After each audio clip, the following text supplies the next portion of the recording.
Imagine money coming in for doing business with my kin. Remember days we used to sin like we was praying for a win. Now it's every penny in. I was a demon for them dollars. See this hustling in my skin. The devil under your feet, you're on your way to sin. Stress me when I can't sleep, bang out when I see you. Play with me, you can't sleep. We got into the seashore. You won't have no case rearrange your shit soon as they face you. You won't have no space, we in your section too. Welcome to the 3130 Talk Show. If you're hearing this, it is Monday wherever you are or later in the week, and we hope that your week is starting off the right way with prosperity, wealth, and health. But this is episode 32, man, and we are back. It's your boy Big Nardo. I'm here with Jairus DeMarco, Darius LeJuan. J-Man, how you feeling today, man? I feel good, bro. I'm feeling real good, man. I'm feeling real good. It's been a good week. It's been a blessed week, bro. No lie, it's been a blessed week, bro. I got a promotion. Come on. You know what I'm saying? So I'm excited about it because, you know, we finna pop some champagne and then be, you know what I'm saying? I might slide out of town this weekend just to turn up with some homies. You know what I'm saying? We'll see how it goes. This guy. I might, no, for real. I might. We'll see. But nah, I feel good, bro. How things been your way in San Antonio, man? You said stay in San Antonio? No, how are things been in San Antonio? We also hear some echo coming through. It's bleeding. Okay. Fix that for us. Go on mute. Darius, how you feeling? Yeah. Man, I feel real good. The weekend, the past week has been a long week, but it's been a good week though. So I can't complain about it because everything was good. I ain't gonna lie, I'm still in a positive mood. This morning I'm kind of down because I woke up right before the show and I was I was happy about being on the show, but then I went to go take my morning shower and all that, and as soon as I came out, my son, I started sniffing and my son made a mess all on my floor, so I had to clean all that up and all that. But overall, man, forget all that. You know, he's just a dog. So I feel good, and I just want to have a wonderful weekend. It's Saturday, baby. Let's turn it up, man. It is Saturday, man. And don't feel bad. Size did the same thing to me, maybe 2 weeks back. Yeah, man. That's the only thing I hate about having an animal, bro. I promise you, every time they do it, I just be thinking like, damn, I'm finna go give you away. And then something just sits with me. Then something shoot me right then and just be like, boy, stop lying to yourself. So then I just be like, let me go clean this up. You know, you love them pets, man.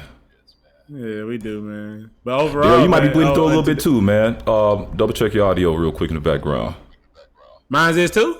Yeah, I believe so. Let me check it. J-Mac, the Fresh Prince of San Antonio himself. Nah, bro, it's been dope, bro. I ain't gonna lie. So, I don't know. The job is pretty smooth. You know what I'm saying? I've been in a supervisory role, and this is my first time doing that. I hadn't really checked out San Antonio as a city yet. I heard that it's pretty dope, but yeah, I don't know. So you ain't got outside there yet? Nah, I ain't really. All I've seen, is the stuff I've seen when I visited San Antonio before. But since I've been here now, I hadn't. I mean, the parents and stuff be trying to tell me about spots to hit, but in my mind, I'm like, I'm gonna have to just run into him. I just don't got nobody out here. Well, my brother here, but he a family man. He got family, yeah, it's different. Yeah, it's hard to get him out as much because he work a lot too. My uncle, he retired, so I'm kind of I just gotta figure it out. So besides that, bro, I like the city though. The people are cool. I ain't gonna lie, the people are cool. Now, New Braunfels is New Braunfels. It ain't a bad space. It's just a really, really wonderful location. Yeah, no, I get it. That's one of them cities where you have everybody in the central area, and then they want to spread out a little bit more because more people come into the central area, and the wonderful people like to have their own spaces for themselves. Whatever. And you deserve your own space, my brother. You deserve whatever. Your own space. Hey, live and let live. You feel me? So I be going running around the neighborhood. I feel safe. You know what I'm saying? I feel you? Yeah, man. I be going running around the neighborhood, bro. Running around the neighborhood. Hey, this is our Fresh Prince of San Antonio in Westwood, Memphis, born and raised. In the church choir is where he spent most of his days. That's how I feel, bro. That's how chilling out macking for real. That's crazy. I spent the first majority of my life. No, that's all right. Deezy, what's the plans for the rest of the weekend, man? Man, so today as soon as we get off of this, man, I ain't gonna lie. Like I said, I had a long week, and I know I said I wanted to run. I did want to go to Katy Trail, but I ain't gonna lie. I'm not trying to put too much, like just do too much all in the weekend, man. I'm just trying to kind of relax. So as soon as I get off here, I'm gonna go to a spa, and I'm gonna get in the road, jump in some of them ice cold plunges and whatever. I'm just finna relax. I ain't gonna lie. I'm finna try to find me a little baddie out there. Just relax, man. I ain't gonna lie. That's what I'm on today. And a good recovery Saturday. And then tomorrow I get up early in the morning and go to White Rock. And I'm gonna attempt to run 20 miles tomorrow. Okay. Yeah, 20 miles. Salute and much luck to you, my brother. You ain't gonna need no luck. You got endurance. You'll be all right. Yes, sir. Thank you. Hey, so soon I'm gonna have to stop doing all this running so I can have some babies. Yeah. You gonna lose all your teeth. Hey, I keep running like this, my baby gonna come out like,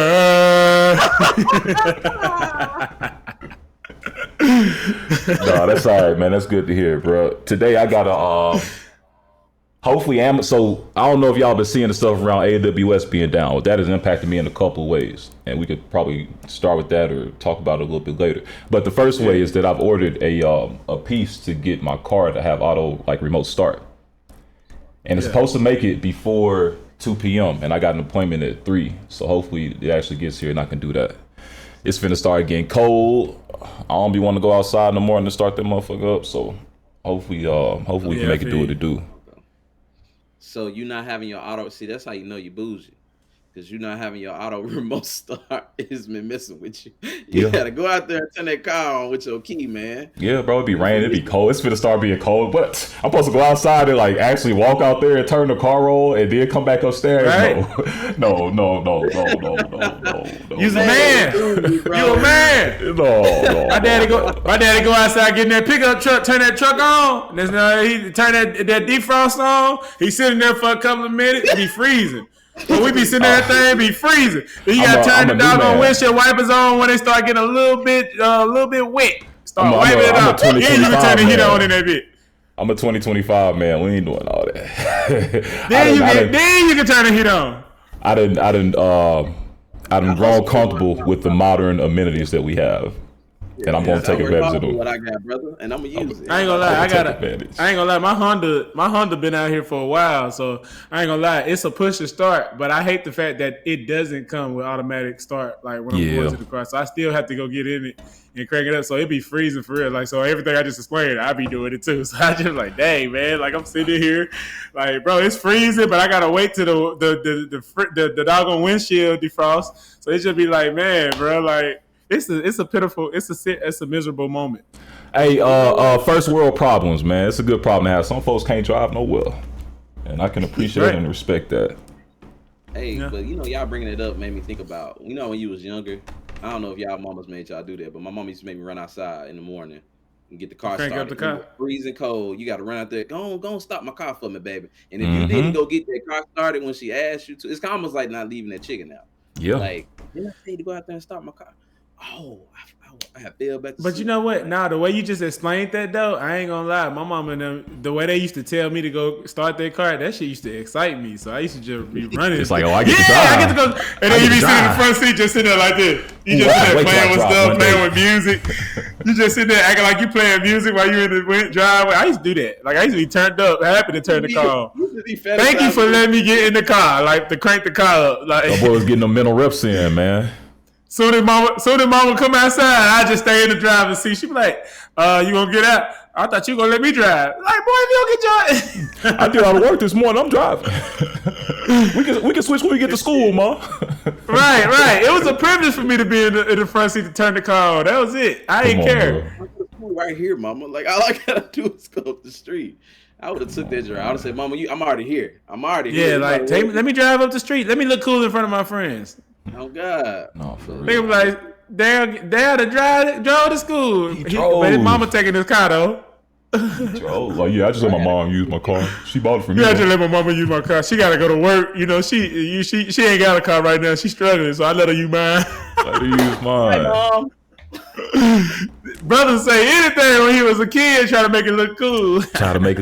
Hey, that ain't changed too much to being grown either, man. You know how it is. Oh God. It's all about storytelling, man. And that's what podcasting Dang, is. So really, everything always works together. Everything lands where it should, man. Hey, about the AWS thing, did y'all get impacted by that in any way?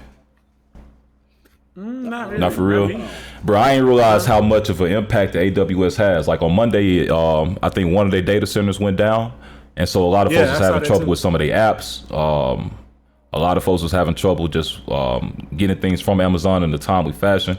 And then I'm in the finance industry. I ain't gonna say the organization I'm with, but we had to drop all of our operations, all of our production operations from the AWS East and move them over to AWS West. Like we had to go through a real disaster recovery scenario because of that shit.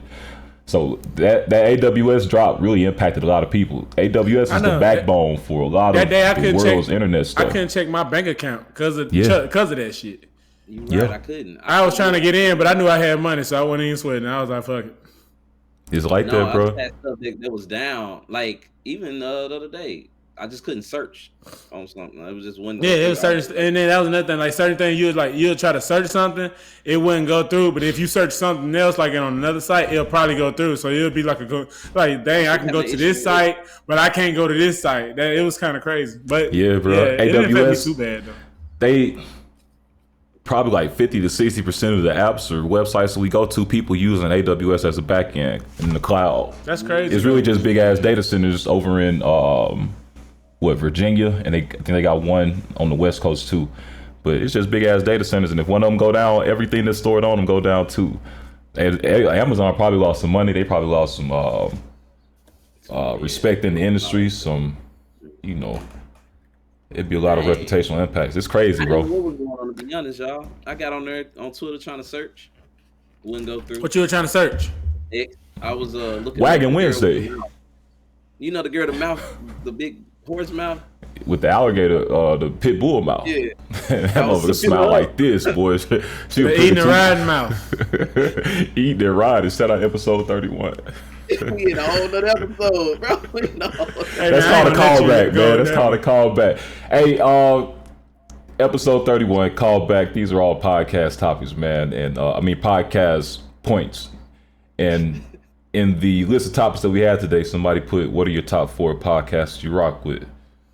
So let me hear what y'all got, man, and why. I want to know the why too. Or if it's not 4. Podcasts or just talk show or just media personalities. I want to say, Jay. Off the rip, Joe Budden. It's probably the one I watched the most. But it didn't used to be the case. But Joe Budden now, because it's just their cast, the different types of people and how they interact with each other. You can tell some are close, some are still having like those ego battles every now and then. And I'm like, bro, this is actually pretty dope. But I always thought it was strange. They only usually have one female guest, and I'm like, I wonder what's the reason for the dynamic. But overall, I just like what they talk about. They got a whole list of topics. You on their whole 2 hours and you entertain for the most part, and you can just let it play. I think Pat was the person that put me on. When I first got to Dallas, he was on Joe Budden early, so I was like, oh yeah, this pretty decent. And then it kept elevating.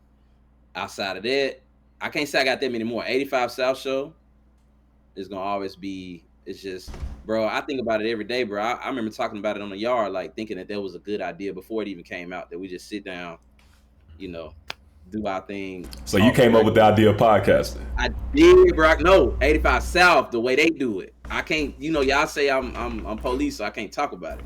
But the way man, what you talking about? Back when we was at Alcorn, we came up with the podcast. If you think about it, real talk. That's what I'm saying. But I'm talking about like the what they do on their podcast.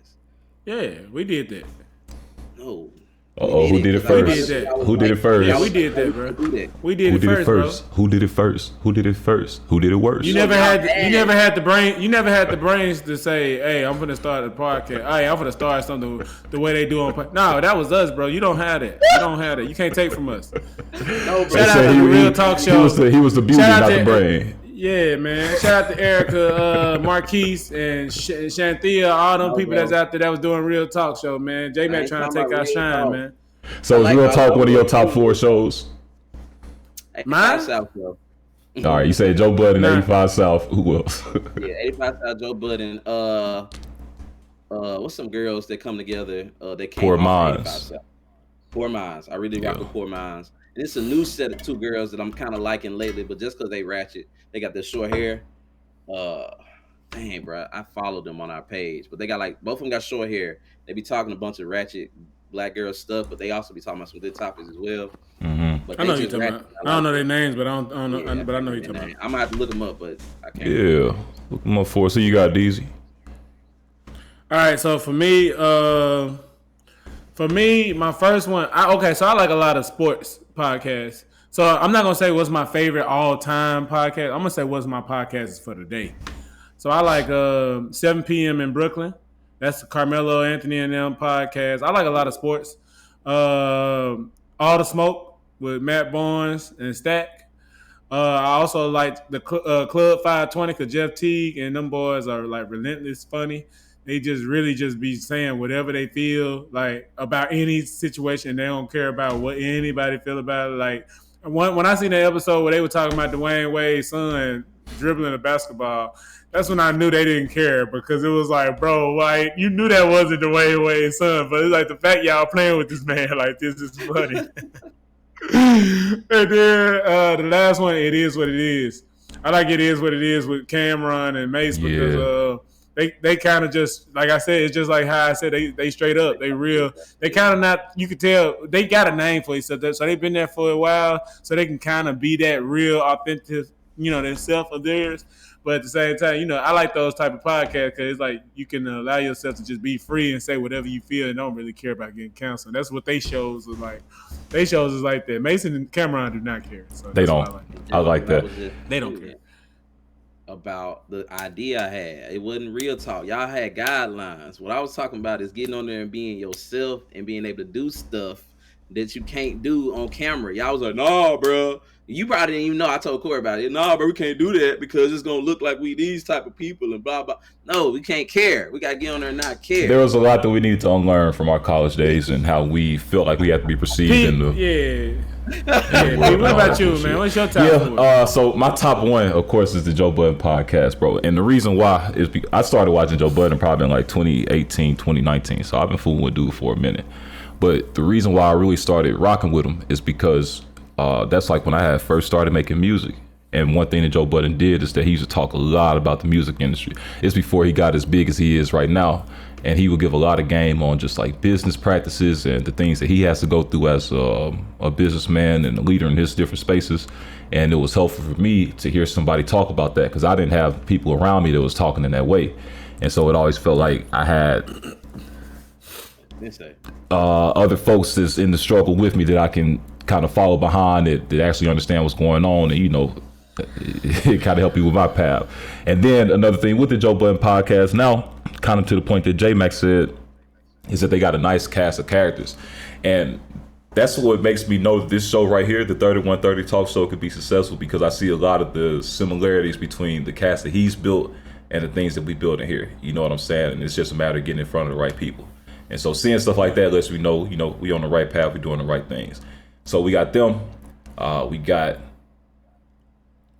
I do like the Club 520 podcast on the sports tip. I like Jeff Teague and what he's doing. He's a good personality, and they have some nice clips that go viral here and there. I don't watch them as frequently, but I do like what they're doing on the sports side. 85 South Show, I used to watch them a whole lot, and it was just like a kick it vibe. I feel like I'm back to the crib with the homies. They just sit up talking, hanging out, doing their thing. It's a dope show. And I guess I'll say the Breakfast Club.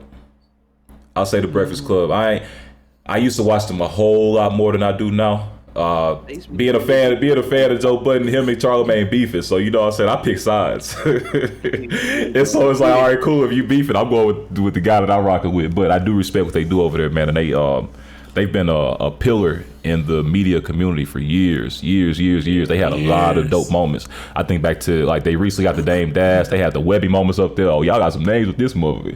They had Charlotte McGay, and Amber, DJ MB. Whoa.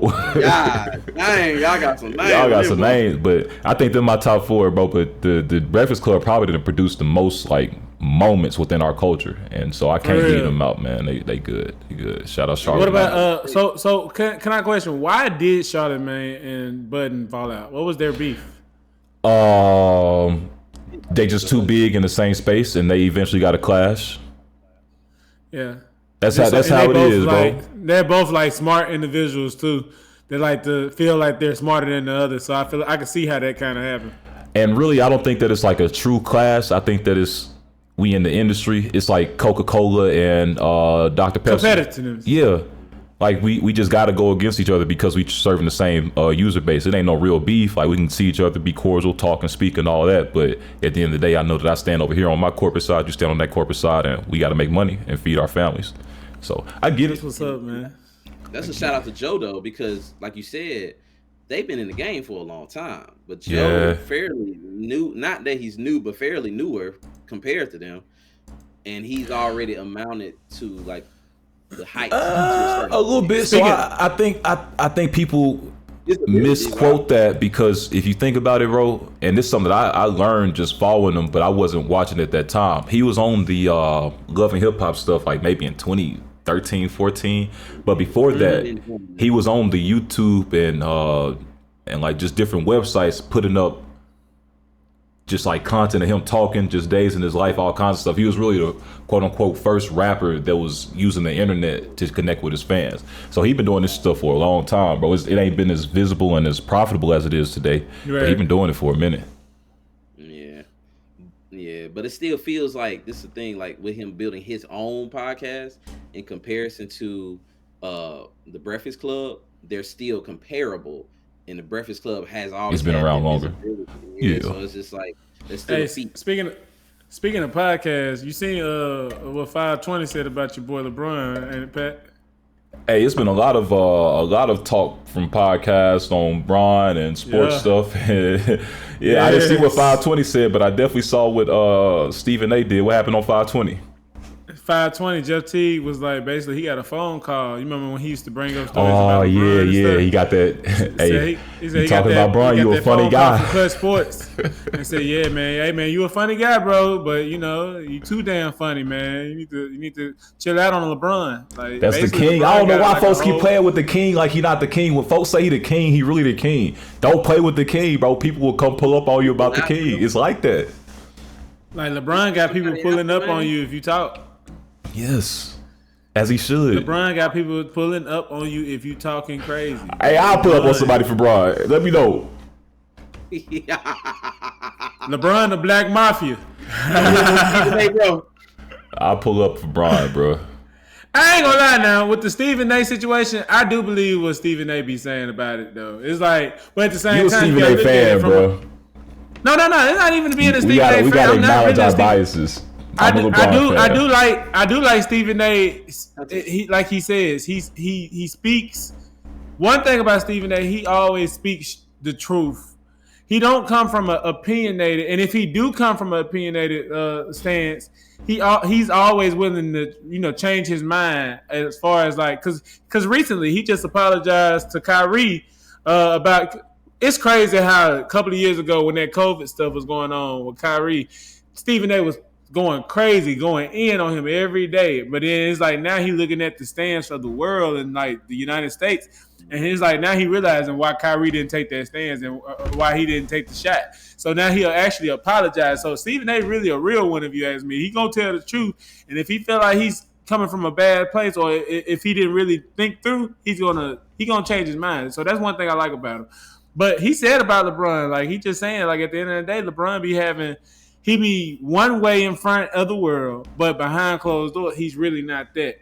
And that's why Westbrook, my favorite player, Russell Westbrook, from what they say, even news came out about LeBron, about Russell not liking LeBron because he didn't think he was real. And it's like, because he was like, okay, like that one post conference he did, he was like, his favorite movie was The Godfather.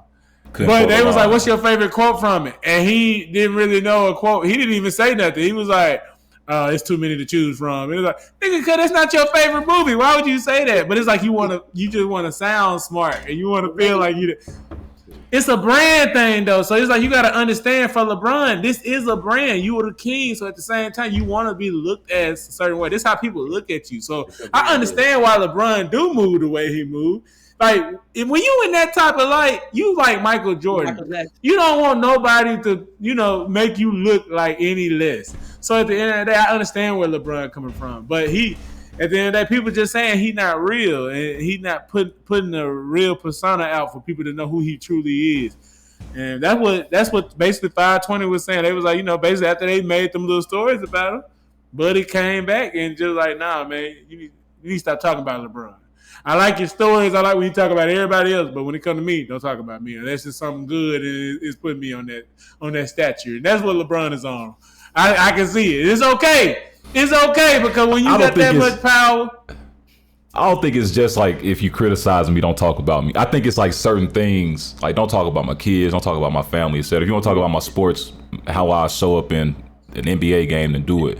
But when we start to get into the extracurricular activity, stop. But I don't know exactly what Teague said that made him pull up, so I can't say that. But to that point around Stephen A., like you said, he was on the 7 p.m. show in Brooklyn, the 7 p.m. in Brooklyn show, and that's Melo's show. Yeah. And Melo and Brian, they good close friends from what I've seen. They buddies. Yeah. And so it was interesting to me that Stephen A. would go up there and then kind of get his stuff off about LeBron, but he talked about more than Bron. Like the Bron section was probably like 15, 20 minutes out of an hour or so podcast. He also talked about Kyrie, and then he just talked about other stuff. But the thing about Stephen A. and Bron, bro, Stephen A. says that I'm a sportscaster. I got to talk about the things that go on in the sports world. And I get that and I understand that. And I like Stephen A. because I'm rooting for everybody black. But at the same time, it's like when you got a beef with LeBron and then his son comes in as a second round draft pick, and then y'all are hyper focusing on the second round draft pick and what he does in his NBA debut, it's like, what about the other second round draft picks and why haven't we talked about them? And that's the thing that I feel like Bron kind of latches to. It's like, yeah, you could talk about my son, but what about the other second round draft picks out there? Like, we're not covering them as much. Like Stephen A. said, at the end of the day, you put this situation in there. You know the world want us to talk about this. This is how we get our ratings. So at the end of the day, what do they want us to talk about? They want us to talk about how the hell did Bron's son, a second round draft pick who really shouldn't even be in the NBA from what people are saying, they want to know how's he doing and what's his progress, what he looks like on there. Like he said, at the end of the day, Stephen A. called it out. He said that one game when they played the 76ers and they put Bronny in the third quarter, go out there and guard Tyrese Maxey. Man, Tyrese Maxey literally looked at him like, what are y'all doing? Went out there and gave that boy the business. Embarrassed him on the court. And it was like, what was your point? He was a rookie. It was like, why is he getting these opportunities when you got the dude, the other guy that was playing for the he was a rookie for the Lakers. He's better than Bronny, and he didn't get no type of time during the year. So it's like that's where it comes from. At the end of the day, you're LeBron, you his dad, nepotism. You got him on the team. You got him actually playing time. JJ Redick is your friend. At the end of the day, they're gonna look out for you and they're gonna look out for Bronny. But at the same time, y'all not looking out for nobody else. Y'all not looking out for the other rookies. And that's why, in a sense, that's why so much talk going on about the Lakers. How they talking about how LeBron he's been standoffish with the Lakers right now. He's been standoffish with the Lakers. Like if you look on the sideline, the first game when they played the Warriors. Yeah. Anything that Luka did, anything that anybody did on the court that was good, while the team over there, LeBron over there good. All right, but imagine if Bron was hyped up and jumping around and doing all this, also like, oh, he ain't really hurt. So it's like he can't do right, he can't do wrong. But back to the point around the second round draft pick, bro. If all right, I understand that maybe the Lakers put Lil Bron in there, they put Lil Bron in there prematurely. But why not criticize the Lakers organization for putting in a second round draft pick before he was ready versus talking about this guy's son that you don't like? You know what I'm saying? Like the criticism is not placed in the right places, in my opinion. I feel like I get what you're saying. I get what you're saying. It's just why are we hyper focusing on the second round draft pick when there are plenty of other second round draft picks that's either getting playing time and doing okay or not doing as well as Bronny, but we want to talk about how bad Bronny is. And it's like, if I'm Bron, I'm going to feel like it's a personal vendetta. And the reason why you talking about this kid as much as it is because you just don't like me. You answered your own question, player. At the end of the day, why the hell, like you said, if we're going to criticize this, we should criticize the Lakers, right? We should criticize the Lakers, right? We should criticize the organization as a whole, right? For putting Bronny out there is basically what you're alluding to, what we should say. But at the end of the day, it's one person's fault why Lil Bronny is in there.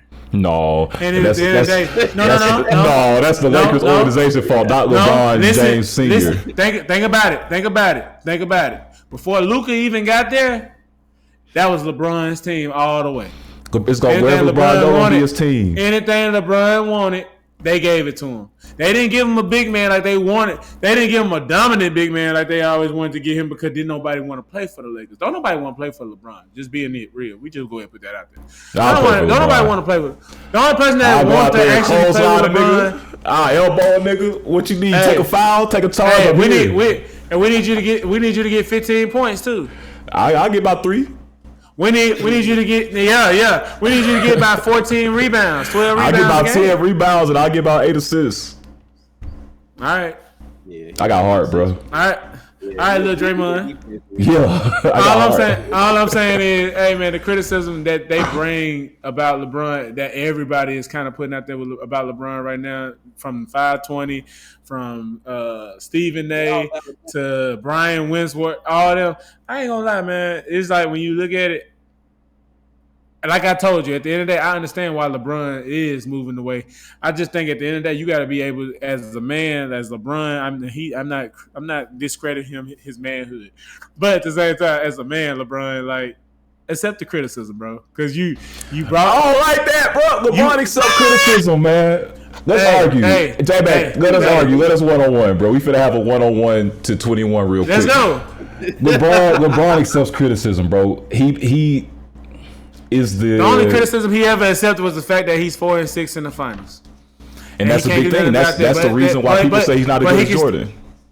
And at the end of the day, but at the same time, I still would say it's still a wonderful thing that you made it to the finals 10 years straight. Yeah. 10 years straight. Nobody else has ever made it to the finals but you. 10 years. If it was anybody, you stopped anybody else from getting to the finals for 10 years. That's the best thing I ever say about LeBron. So I don't really like. So when it comes to criticism about LeBron, like LeBron is, in my opinion, the best in the NBA. I'm just saying, at the end of the day, he got to be able to accept the criticism that's going to also come along with the new day of age. At the end of the day, you can't be as perfect as Michael Jordan. Michael Jordan sadly had a son who sucked in the NBA. Don't nobody talk about that. Hey, I'll say that. Jordan was still Jordan. Stephen A. is the best sportscaster that we have as well, brother. But but you gotta understand that he make mistakes too. Shit. Yeah. No, I'll be honest. Stephen A. is in his feelings. But he has a valid reason to be in his feelings about LeBron. And at the end of the day, like he said, at the end of the day, he has a reason for. At the end of the day, like Stephen A. said, he has a job, and that's to cover sports. So at the end of the day, if the Lakers are doing well, you still see where Stephen A. still gives LeBron his flowers and tell him he's still he did an interview. One of the greatest players. He'll still say, like, man, the Lakers should make it to the finals. The Lakers should do this. LeBron should be able to bring this team. Like, he still speaks well of it when it comes to actual doing his job. He's just on a personal tip, because at the end of the day, LeBron Camp done reached out to certain people. If we being real, Stephen A. he done kind of said this. He done reached out to certain people to try to get him taken out of his position. Mm-hmm. And that's what he's in his feelings about. And he has every right to be in his feelings. So at the end of the day, now you get mad at him for saying something about Bronny. But guess what? This is Stephen A.'s job. He's supposed to say something about Bronny. It's not like he's saying he sucks. He's just saying at the end of the day, it's his dad's fault for putting so much light on this situation. Because if Bronny was just some regular guy, like he said, like P said, even you said it, the other second rounders, they don't get the light that Bronny gets because he's not LeBron James' son. But that just like if Michael Jordan's son was still in the league right now, which we know he wouldn't, but if Michael Jordan's son was still in the league right now, we would still be talking about Jeffrey. That means that the media is focusing on LeBron James' son. If all of the other second round players are not being talked about, but LeBron James Jr. is, then that means that the media is only focusing on this one person, and that means that it's an issue with the media. I get it because you want to get your ratings and stuff, but at what point does you getting ratings and making money off of this supersede your moral compass? And that's hey, guess what? Guess what? Who fault it is, and what can LeBron do about it? Not a damn thing. It ain't nobody's fault that LeBron has a son that wants to play basketball, man. It ain't LeBron's fault that he was the greatest player. You know what I'm saying? It's like he just was. It is his fault, but he's the greatest player. So because he is the greatest player, they want to talk about his lineage. They're gonna be like, I gotta talk about him. But you gotta understand that now you're talking about my kid solely because of who I am, and that's where LeBron's point is. It's like you're only talking about my kid because of who I am. Too bad. Too bad. See, now we done made it to the point. That's exactly why Stephen A. gonna get punched in his mouth. hey, but like Stephen A. said, but no, that's another thing. If you gonna punch him in the mouth, punch the other white people that always say something about Bernie. That's what he said. LeBron ain't punching the white man in the mouth. LeBron's supposed to come at Stephen A. because he's black. Bro. Yes, what Stephen A. say? Yes. What Stephen A. say? He said LeBron don't never go in there White Castle like that. Yes, you my nigga, bro. What's going on? It ain't a whole lot of black people at the top, bro. Why are we going at each other? Yeah, I get that. I'm more upset with you because you fucking with me. We niggas. You my nigga. But at the end of the day, but guess what, Brian? You shouldn't have tried to get me kicked off this kicked off these broadcast shows. You should have tried to get my son kicked off the Lakers. If anything, you should reach out to me just like you pulled up on me at the Lakers stadium in front of thousands of people. Like at the end of the day, that was embarrassing. So if you could pull up on Stephen A. like that and say something about Bernie, just like how you felt some type of way before you even went behind closed doors to try to get Stephen A. removed. That's what I'm saying. If you tried to get this man removed, whatever you felt some type of way about him, you could have just probably went to him again like you did the second time when you walked up on him in front of everybody in the goddamn Lakers. It's like arena. Like that's what I'm saying, bro. Like I will say that I understand. LeBron, I respect that. He ain't perfect, bro. Ain't nobody perfect. Agree 100%. I ain't gonna say that Bron did everything right. I ain't gonna say that Stephen A. did everything right. But I do understand your perspective, and I'm. Yeah, they both. I don't think that Bron is without Stephen flaws. ain't his feelings. Yeah. Both of them are. Yeah, both of them are. LeBron, and the way LeBron set everything up, he got it the way he make it look like I'm not thinking about Stephen A. So right now, Stephen A. going on a whole spewing. Yeah. Like he going on a tour right now, and guess what? In a sense, LeBron don't care. He like LeBron hold the cards. Yeah, I got him mad. LeBron hold the cards, so he kind of winning. But I can respect Stephen A. going out and doing this talking. That's why I liked him being on 7 p.m. in Brooklyn, bro. But it was, like I say, it was a little interesting that he went on Melo's show to do the talk. But every point that Melo had to kind of defend Bron, not really defend Bron, but at least like make it a neutral or level playing field, he did that. And so I respect Melo a lot for doing that, because Melo, he always been touted as a real one. You know what I'm saying? And for him to, you can come up here and get your stuff off about LeBron, but some things I'm gonna push back on, some things I can agree with you with on just because they generally are truth. It wasn't I'm finna let you just come up here and bash the homie, but it was, I'm gonna let you come up here and get your stuff off because I respect both of y'all as men. So shout out to Melo, shout out to his co-host on the 7 p.m. in Brooklyn show. They did a good job. And then they did a good job. They did a great job, bro. I like Stephen A. Smith, bro. He's an electric personality. And at the end of the day, it's the same thing with Joe Budden and Charlemagne, bro. You gotta have your light and your dark. It's always gotta be a little conflict. That's just how the world works, unfortunately. And then they got into the COVID stuff. And so this is another thing about Stephen A. that I can appreciate, but I could look at the same way he called LeBron fake. I can call him fake about this. Like he, with the COVID, it was going on. Kyrie was like, I'm not finna take that jab. I don't know what's in it. Blase. Stephen A. he tore Kyrie a new asshole in the media.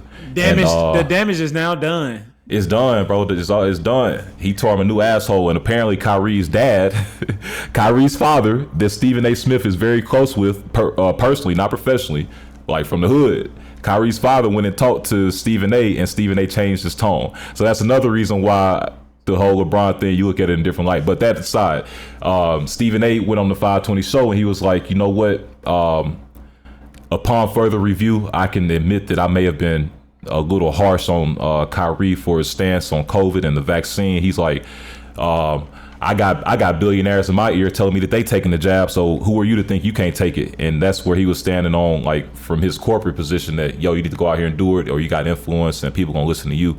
But at the same time, Stephen A. has also announced that he would like to run for some kind of office, or he said president. I don't know if president is really in the realm of reality, but he probably want to try to run for office. And it seems like his fan base or his target demographic would be Republicans or conservatives. And so as I think about that, there's been a wave of black conservatives trying to, do their thing in the media, and it makes sense, get your money or whatever. But when I think about that, it's like, all right, that these conservatives was all anti-vax and all this stuff. And now you coming out on the news and on these podcasts and these shows, and you trying to clear up your stance on it. And it's like, I just wonder what the ulterior motive is. But I can appreciate him coming out and publicly saying the same way he publicly bashed Kyrie that, I was probably wrong about this, and there's more information that's come out. It makes sense for you to take your health into your own hands. So shout out to Stephen A. for showing growth and showing that he's human and showing that I'm a man and I can make mistakes and I can come out here and try to fix them too. But it's always ulterior motives, and I keep my eye on that. I think I don't know what his motive probably was. I'm not Stephen A., but I do believe in a sense he just one of them guys that really, like, he one of them people where it's like at first, it's like, okay, like let's just talk about COVID right quick. My mom and them, I remember when COVID and all that first dropped, everybody was like, get the COVID shot, get the COVID shot, get the COVID shot, get the COVID shot, get the COVID shot. Couldn't tell me why to get the COVID shot. Get the COVID shot, get the COVID shot. So I was one of them people that didn't get the COVID shot. Just being real. I was one of them people that didn't get the COVID shot. And I was it wasn't that I was anti. I was just like, why am I putting it in my body? Like, at the end of the day, if it's going to take me, it's going to take me. You know what I'm saying? If it's not, it's not. So it was just like, because it was like, as you were seeing, like certain people were still getting it and they were still dying. So it was like, why am I getting it? So, and then, but at the end of the day, I could just see why, because it's like at the end of the day, you just look at it. People was really getting on asses if you didn't get that COVID shot. It was something. I remember I used to walk in rooms and they used to be like, Mr. Morris, you got the COVID shot? And I remember, cause I forgot what they called it at the time, but they be like, you got the COVID shot? And I used to be like, no. And they'll look at me like I was disgusting, bro. Like, let me get away from this Negro. But like I said, at the same time, they were still getting COVID. They were getting COVID, and I wasn't. It's like, you took the shot, you got COVID. I don't. Like, I don't have it. But it's like at the same time, that's why I said, like, it's like certain people realize, like, no matter if you took the shot or not, it really wasn't no point.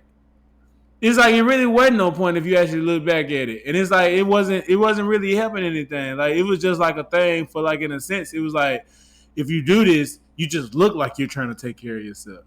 And that's what, and I felt like people were trying to put a label on people. If you didn't do it, you just look like you ain't got nothing. Yeah, like if you didn't do it, you ain't shit. You a nasty individual. You don't clean your house. You shit in your drawers. Like, that's basically how they treated you. Like, they treat you like you disgusting, bro. Just being honest.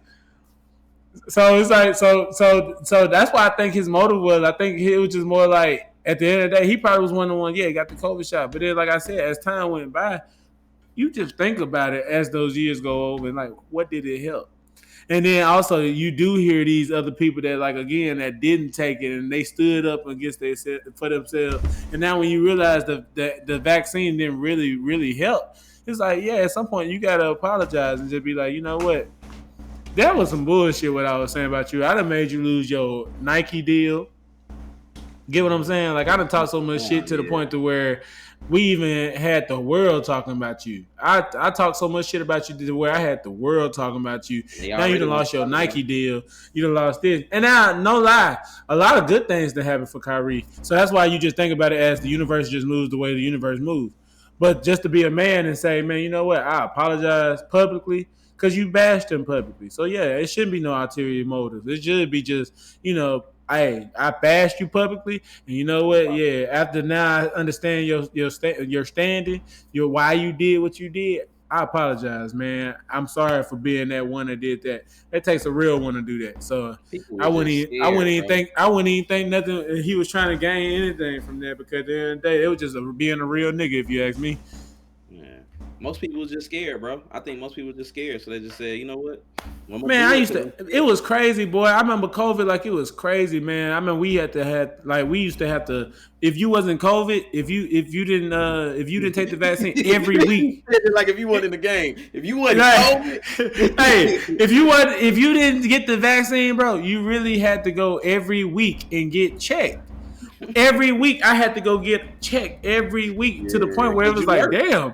It made you feel like, damn, maybe I need to get the vaccine. I'm tired of having to pull up to this motherfucking site every day, every other week, every week.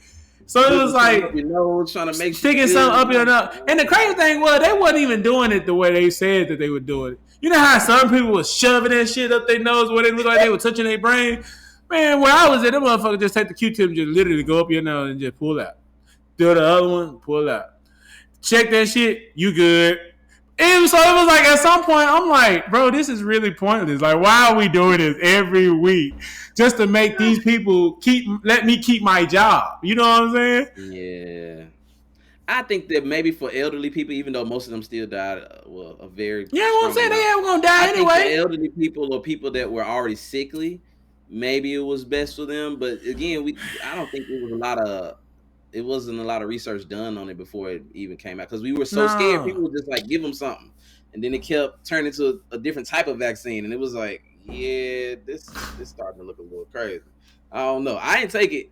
I was supposed to go take it. I ain't gonna do it. So I just I lied to my mama and them. They was like, you got the vaccine? I was like, yep. So mama, if you know now, I ain't never got it. That's how crazy it was. My family had vaccine shirts on, bro. They came to visit me in Dallas with some the vaccine shirts, and I'm hanging out with them niggas without nothing. I'm just, bro. Let's go back to the point we was talking about in the last show, where everybody want to grandstand and try to make themselves look like we more than or better than, bro.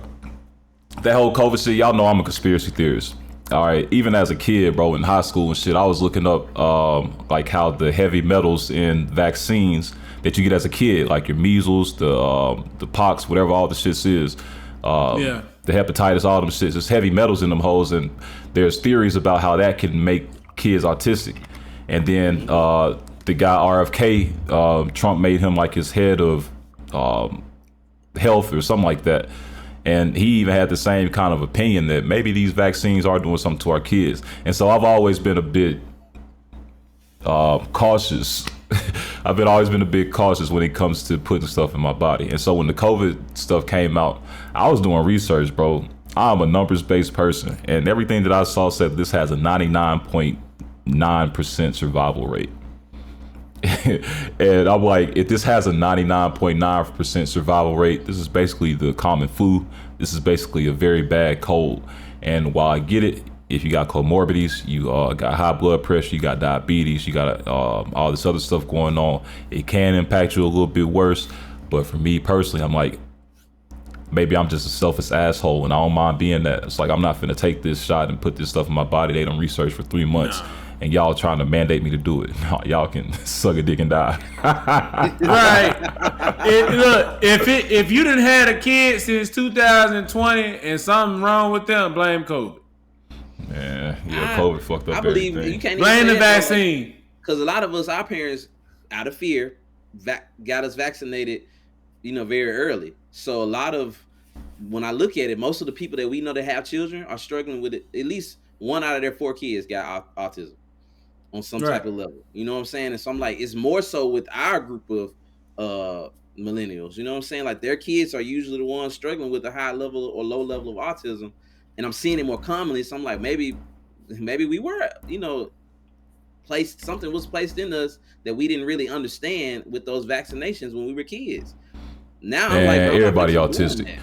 They say that you can't even they don't really test women for autism because you can't tell within them. So yeah, these yeah. So I just want to put that out there, ladies. Yeah, y'all ass be autistic. Sorry, ladies, y'all motherfuckers autistic. Hey, look, we be autistic too, but they don't test y'all for it. But y'all asses be slow, and I can tell when y'all slow. Yeah. Hey, look, stop nothing. We all a little slow in our own ways, but yeah, some of y'all be a little off, gang. Some people be a little quirky, and I can tell. Hey, man, speaking of quirky people, bro. Speaking of quirky people. Speaking of quirky people, Reverend Al Sharpton has been outed. A J-Mac!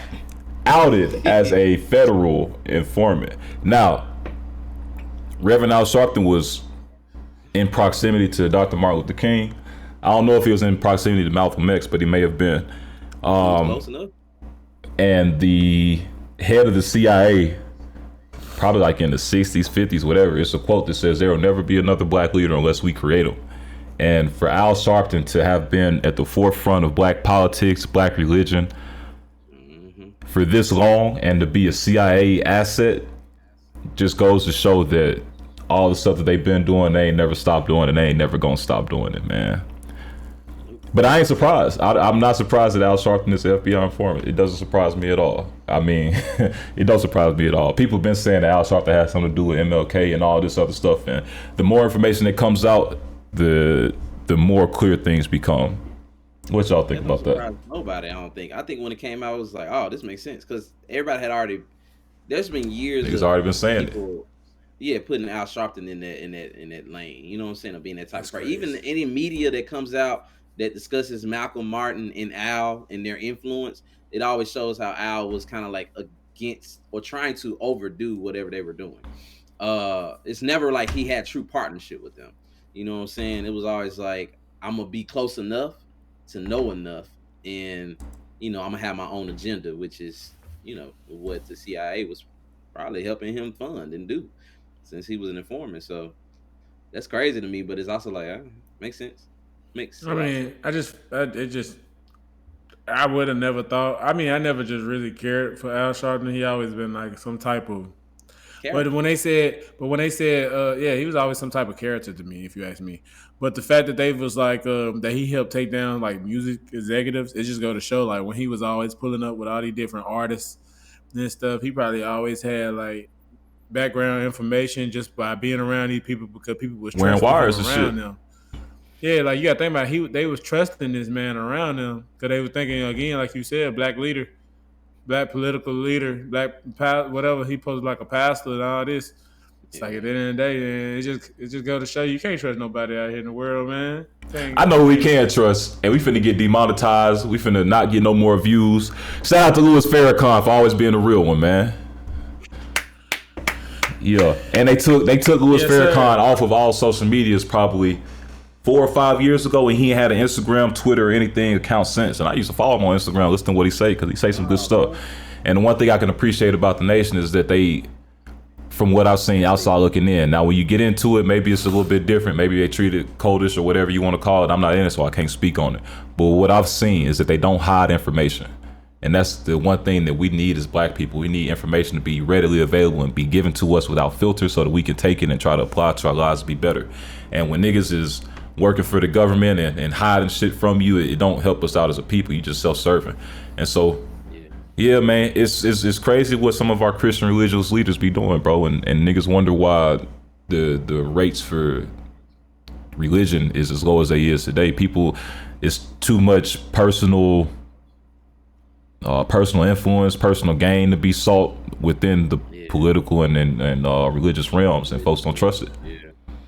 Yeah, and that even happened with the nation too, bro. Like early on, they took a big hit because of the stuff being found out about Muhammad and all of those things. But it's like the nation has always seemed to be the most tight knit for the most part until and a lot of it was people infiltrating and blowing them up too. So as we know, the CIA had a lot to do with that. FBI had a lot to do with that. It's just once they find any piece of negative information to blow up what we have on thinking the same accord, they gonna do that. And because they probably were the most on one accord religious faction that you could really think of until stuff started coming out about several different other leaders, and they do that with us, and even this Al Sharpton thing is still another hit towards us because it's like, well, he's still one of y'all, and y'all, this is what he was doing. You know what I'm saying? So it's still gonna look bad regardless. It's gonna affect us regardless. I don't know when it's gonna come a time where we all just stand on one accord. Never. All right. That's never gonna happen. That ain't never gonna happen, bro. That nigga ain't so dead. If he died, would you think the black? You think he gonna get a good farewell? Yeah.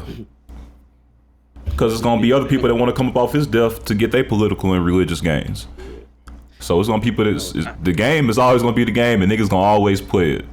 So it's gonna be some young black pastor that want to take that same position that he in, and he gonna show up there and talk at it and put on the song and dance, the pony show, and the white man be like, I like him. I like that Negro right there. If Al Sharpton was an infamous, then at this point I'm gonna think Don King was an infamous. Nah, him and Don King was beefing.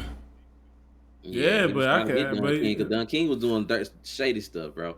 He always been doing shady stuff, so he was trying to catch him slipping. Yeah. Don Is he King still shady. alive? Don King? I don't know. I don't think he did yet.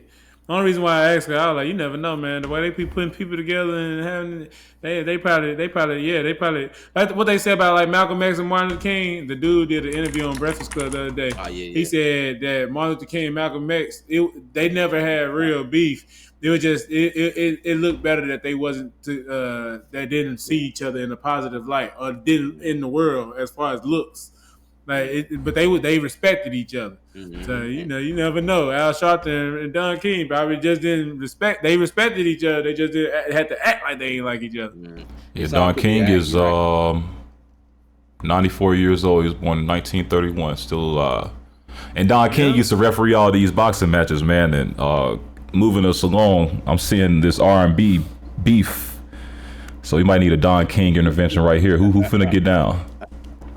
Hey man, I hope Kevin McCall come up, man. I hope he come up. He got Hey man, you know what? I want you know what? And it's gonna sound crazy, but I actually want y'all to preview this song on here, man. Kevin McCall, he been getting a lot of Kevin McCall been doing a lot of trolling. He been doing trolling for a while. I've been following Kevin McCall for like 3 years since he got out of prison. Honestly, I followed him before he went into prison, and then when he got out of prison, he just kind of been like crashing out. So like he been trolling all this time. And Chris Brown, he apparently said Chris Brown owed him money, but I don't think Chris Brown owed him a damn thing. I think at this point Kevin's just trolling because he knows that people knows that it's been tension between them for so many years. Chris Brown, Kevin McCall, he posted something one day. He was just like basically just disrespecting Breezy, like he don't make his own music, he don't do this. But then he'll go back and then be like, but he's still a GOAT. He a legend. And he a legend and this and that. And then the next time he got on the podcast, it was like back on Fig. It's a Fig podcast. And he basically said, like at the end of the day, he on EBT. He ain't been able to take care of his family. He paid like I think he said $5,000 on child support, which in a sense he ain't making that. If you think about it, he's kind of homeless. When I follow him on Instagram, he be staying with his grandmama and them. So it's like all this stuff he doing is just been trolling and stuff, just honestly. And everybody been saying like it just sounds like he just been lazy, which in a sense, yeah, he has. But now I think what Kevin McCall is doing right now, he's using his laziness. He's using everything that kind of been happening to him in the last 2 years, and I think he's trying to use it to his advantage, kind of like reverse it. And so he's like, I'm gonna start coming at Chris and start telling him that at the end of the day, you need to do music with me, or if not, at least you owe me some money. He just getting clout at this point. Yeah. Cause Chris is ignoring him. Chris said that at the end of the day, he ain't finna. He said you already burnt your bridges. He made a post that basically said you already burnt your bridges. And you know what's funny about a troll? A broke one. That's what he said about Kevin McCall. And it's like Kevin McCall know what he's doing. So like I said, Kevin McCall, he done dropped a lot of singles. If you actually go look at his Apple account, his Kevin is like literally. I was just telling Jay this the other day. All his music he dropped all his music as singles, but in a sense, he should have just dropped the album because he dropped like 25 singles, and like each single would have like 5 to 6 different single covers, and then it wouldn't be new single covers. This man is like taking old single covers and putting it on the new ones.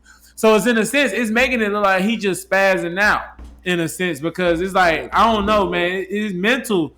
As much as I want to say is he trying to gain clout, I think he really do need to see someone. He even went at Mario because Mario was laughing under Chris Brown page, just laughing. He just sent the laughing emoji.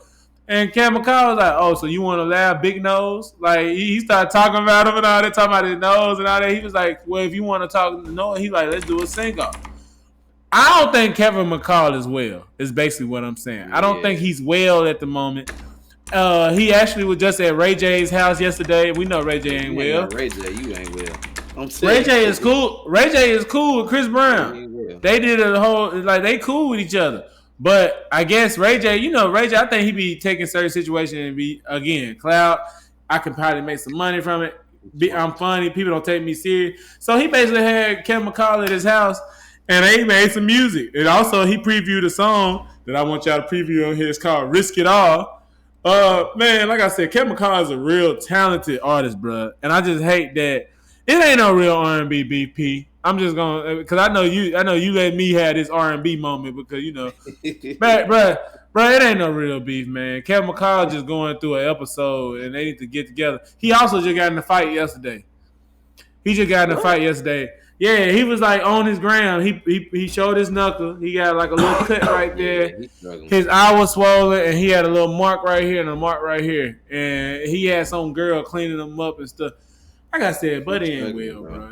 I think he in LA. He still out there. He a Watts nigga, bro. He out there in Watts. Yeah. Like he still living out there in the streets. Like he go to his grandmama's house like a regular nigga every day. So that's how you know he ain't. His money ain't where it used to be. And like they say, he blew like $8 million. So it's like it's just a whole. It's like a Delonte West situation. So do you think his business wasn't right with Chris when he had them songs out? Is he not? I believe his business was right with Chris. I feel like they said, Kevin at some point got lazy and probably stopped. He get royalties or nothing though, like specific, like on the regular. I don't think he getting royalties. That's why they say you gotta. That's why they say you gotta make sure you read your contracts when you're doing it a certain way. Because like he said, he got paid. They said he got paid. Yeah. They said he got paid a good check. He said in his interview that he actually in one of his interviews he said. For so long he was broke. He thought he was broke. He was with Eva and she was paying rent and all that, not knowing that money was going to a certain account. And he didn't even know it. And then once he got it, he took it out, bought his mama a $50,000. He said he bought his mama a $50,000 house, bought something else, and he was just buying stuff. At the end of the day, he blew through that money. He's like, he didn't know he had the money, but then he ended up getting the money. So that's why I said it was like he was just bad with his money. And then at the same time, whatever the contract, the stipulations was, I mean, at the end of the day, yeah, he ain't getting no royalties. And that's why he upset because Chris Brown's still getting paid for performing those songs at the arenas.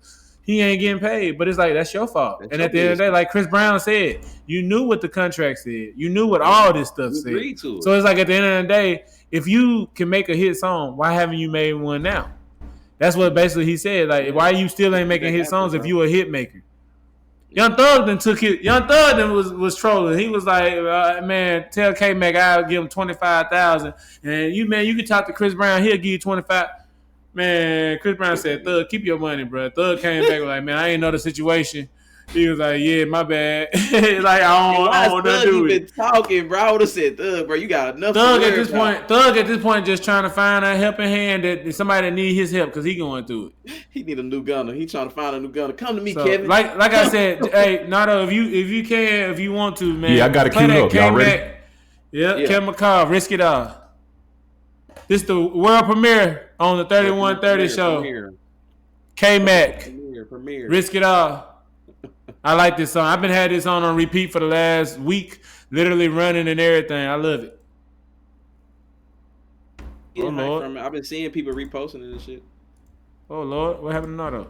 I'm here. 1 second. Oh, okay. But I've been seeing, bro, he been having like different little Instagram blog pages, repost them and stuff. And here we go. I think he's going to get a look clout. Is the clout worth it, though?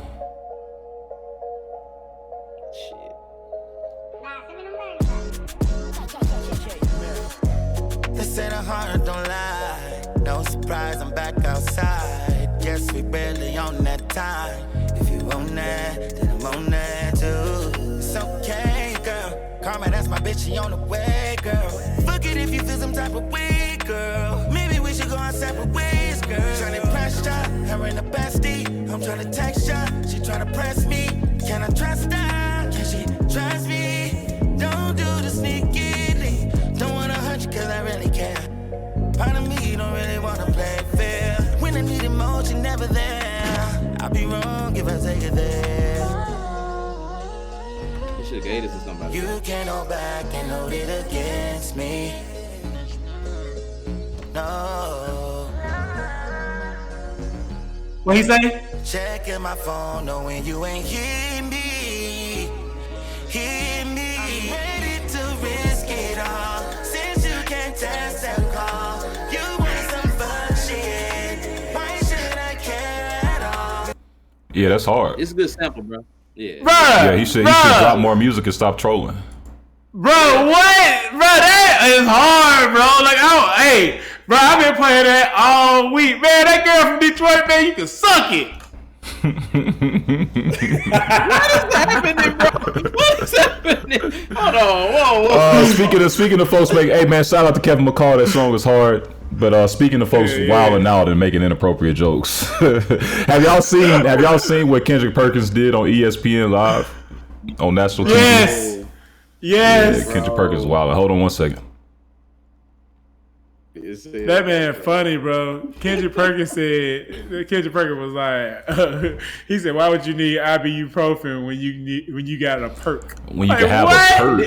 I'm like, and brother. then sat back like this. I'm like, bro, what the hell, bro? I wonder if they wrote him up. I wonder you get a write up for that. Hold on, bro. Also drop a literary classic on us as well. Moby Dick, well done. You ready for this one? God. What you need ibuprofen for when you have a perk? Oh, God. What you need ibuprofen for when you have a perk?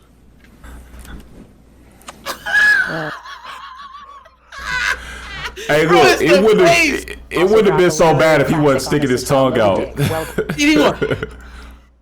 Like, what the fuck is you doing? What you need ibuprofen for when you can have a perk? Hey, people say he should get fired. He shouldn't get fired, but he's wilding. She is an attractive young lady, but at the end of the day, bro, you at work. Them not jokes he supposed to make. His ass need to get an HR violation and go sit in the class and talk to the lady for a week. Yeah, Bro, I don't think Kendrick horny. is. He was horny. Horny is the worst drug known to man. I don't think Kendrick is. I don't think he's really popular enough to get fired and then try to start a podcast. And then he done talk so much crap about so many people.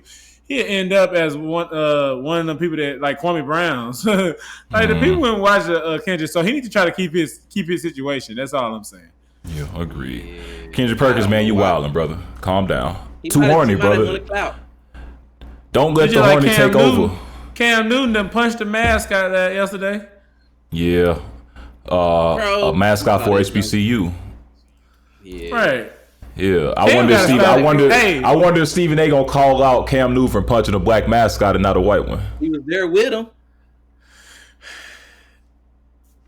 Hey, I will say this. I think Cam, like they said, Cam needs to sit down with the lady and she needs to tell him to heal that little boy that's still fighting. Yeah. Cause like, bro, Cam, I ain't gonna lie, when he did that, bro, I was just sitting here like, bro, I ain't gonna lie, that wasn't even called for. Like you trolling, you running. I guess you jumping on the mascot. He probably was doing the most himself. The mascot was probably just playing back with him. Yeah, that mascot was probably happy to be around him. Yeah, that's what I'm saying. The man hat fell, and then I guess the mascot act like he was finna pick it up. Man, first of all, he swung on the mascot. Yeah. Then when the mascot was finna pick up the hat, that's what he gonna say. And I was like, man, I ain't gonna lie. If I was that mascot, man, hold on, what's up? You gonna give me payday? What's up? I can help you lose your job. What you want to do? Nah, bro, Cam, and I've been saying it, bro. That Cam Newton, you hit on it, Daryl. That he acts immature for some reason, and I get it. CTE, yeah. I probably got some CTE too. I played football my whole life, from fucking 6 years old to 21. Yeah. But at the end of the day, bro, it's like, come on, you got to know how to show up in the world, and you got to have some level of self-awareness, or at least some people around you that's gonna tell you, yo, you don't look the best in this light. For me, it started with that interview that he did with Charleston White, bro. Charleston White exposed him for having a very juvenile mindset, because all he was trying to do was defend Prime instead of sitting across from the man he talking to and having a real conversation with him.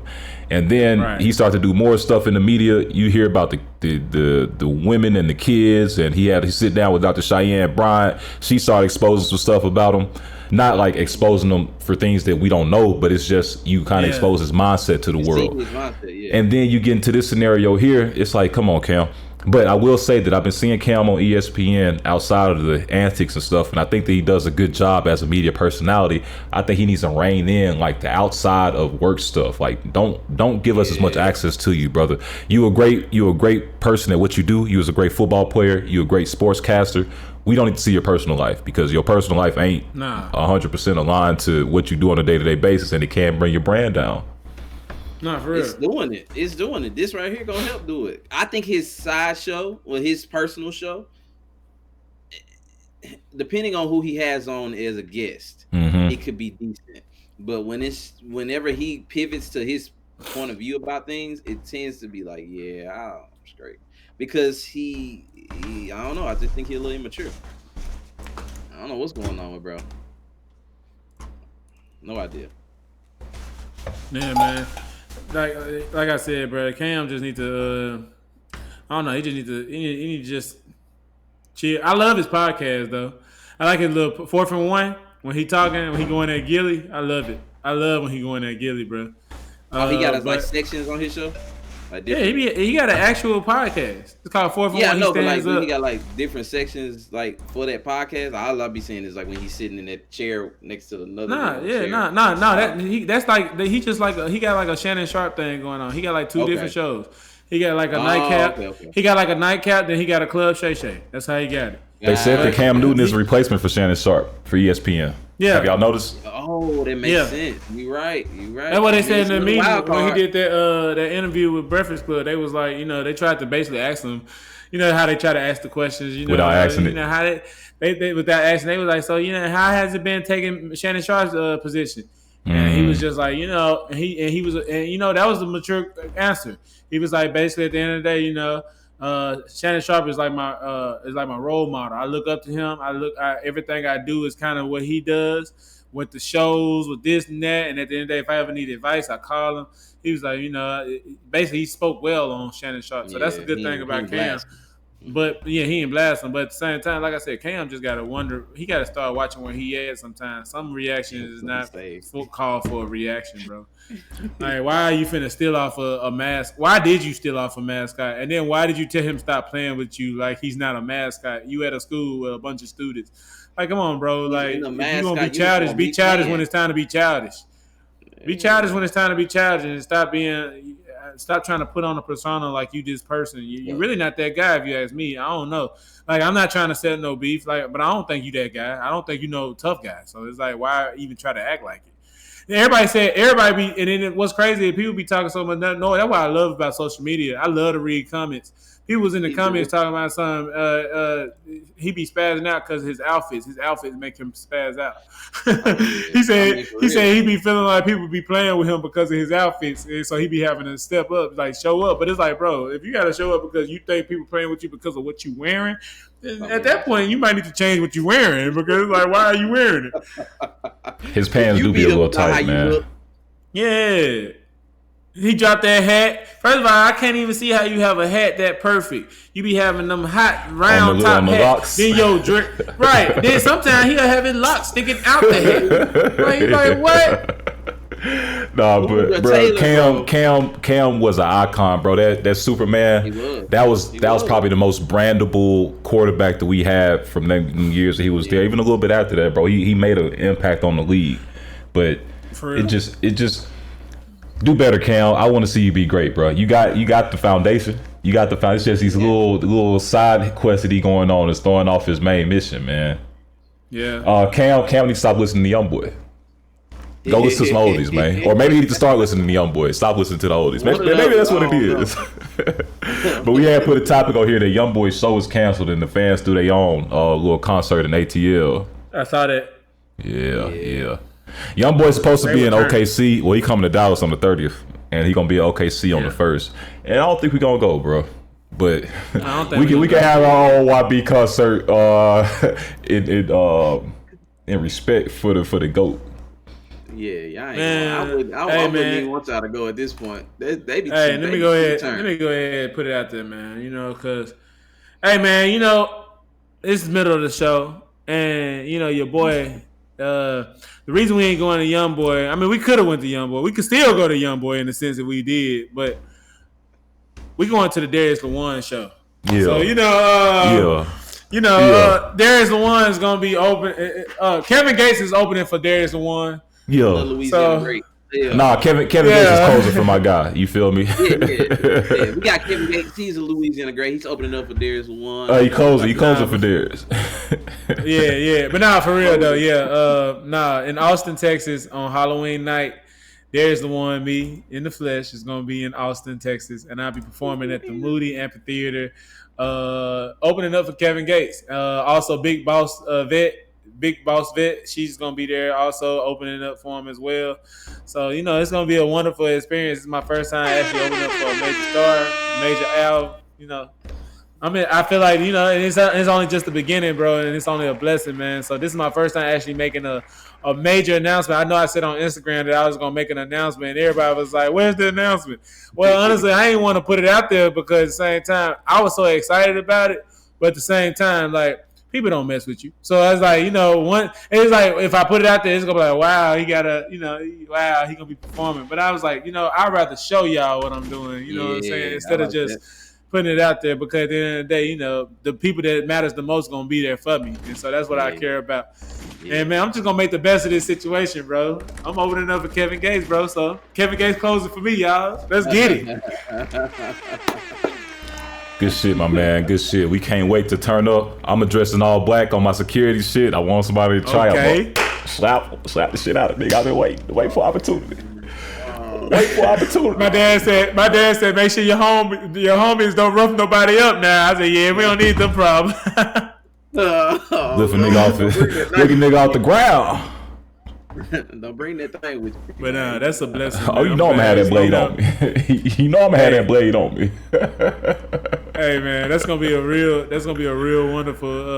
wonderful experience for us. Like, that's just not me, but for us, like, that's gonna be dope, bro. Like, we gonna be backstage, all that stuff, so it's kind of cool. Look, bro, first thing on my to-do list Monday morning when I start my new job, I'm gonna talk to my supervisor. I'm gonna be like, I gotta take Friday off. I can't even be here, dog. You know what I'm saying? Like, off the real, because I gotta be there, bro. It's gonna be lit. Yeah, it's gonna be dope. His ass ain't coming, bro. I'm gonna be there, bro. Hey, you realize I was letting them go with it. I was like, yeah, bro. Yeah, bro. We can't wait to have you. Be there. Bro. I ain't gonna be champagne bottle gonna be empty by that time. Oh, for real. Definitely gonna be gone. But I'm gonna bring it. Nah, I said Andre, we'll get some more up though. But yeah, man, we turned, baby. Can't keep it, bro. What we got going on in the sports world, man? Oh, well, y'all know my boy, he got picked up by the Kings, and he actually had his debut. He played for the Sacramento Kings. Also, I won my bet yesterday. Y'all know my boy Big Nardo, he had called me out. He was like, Jazz versus Sacramento. And you know what's so crazy, bro? What's so crazy about it is last night I was lit. So it was like last night I was so lit, I got home, I got on the couch, and I just went to sleep. Then I know my phone vibrated, and it said $20. I said, where'd it come from? And I thought about it. I said, the Sacramento Kings beat the Utah Jazz. Russell Westbrook. Yeah. I didn't even watch the game. That's how I knew it was gonna happen. But I appreciate you. Fuck bro. all that, bro. The game came down to the wire, bro. First of all, he was talking like the Utah Jazz just finna get kicked ass. You feel me? That did not happen. What happened was that it was a very good game. Larry Markkinen went off for about 30 points. Zach LaVine did as well. Shout out to that brother over there on that side. Westbrook was probably like 1 for 5. It don't matter. It don't matter because they still won. And bro, so tell me why. All right, so it's like 3 seconds left in the game. I ain't no Utah Jazz fan, but my player on my 2K play for the Utah Jazz. So I know that they got a nice lineup, and I know they got some big boys out there, you feel me? So I'm like, cool. They can beat the Kings. I know they can. And they was about to until the last second, bro. They was up 1 point. They gave the ball to they was on defense. They was up 1 point. It was some center, bro. I think he a young nigga, but they got some big dudes. So I'm like, the big dudes supposed to grab the boards, do their thing. The center go up and get the board. It's like 3 seconds left. He bounced the ball off his head. One of the guys from the Kings get the ball, and then he gets an and one shot. Boom. So now they up by 1 point. The guy misses his extra point. So now they only up by 1. It's like 2 seconds left now at this point. The Utah Jazz, they call a timeout to forward the ball, move it up the court, and then they throw the ball in. They throw the ball in to the youngest nigga on the team, bro. Lauri Markkanen has gone off for 30 points. You need 2 points to win the game. Just one quick shot. They give the ball to the youngest nigga on the team, the point guard. He a cool dude from what I seen last night in the game. Keontae George, bro. Yeah, George. He good too. He decent, bro. He decent as hell. But they gave him the ball at the last second. He tried to hit a fadeaway. I guess he was going for a foul or something, and they had everybody else locked down. But the Jazz could have won that game, and I just want Daryl to know that the Jazz could have won. It wasn't no blowout, brother. We got to run that back. I need to get my money back.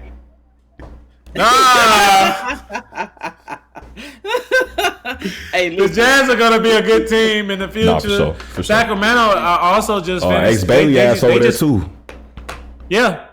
That boy was like, you know who L Hitter is? Y'all know who L Hitter is? He a rapper from Chicago.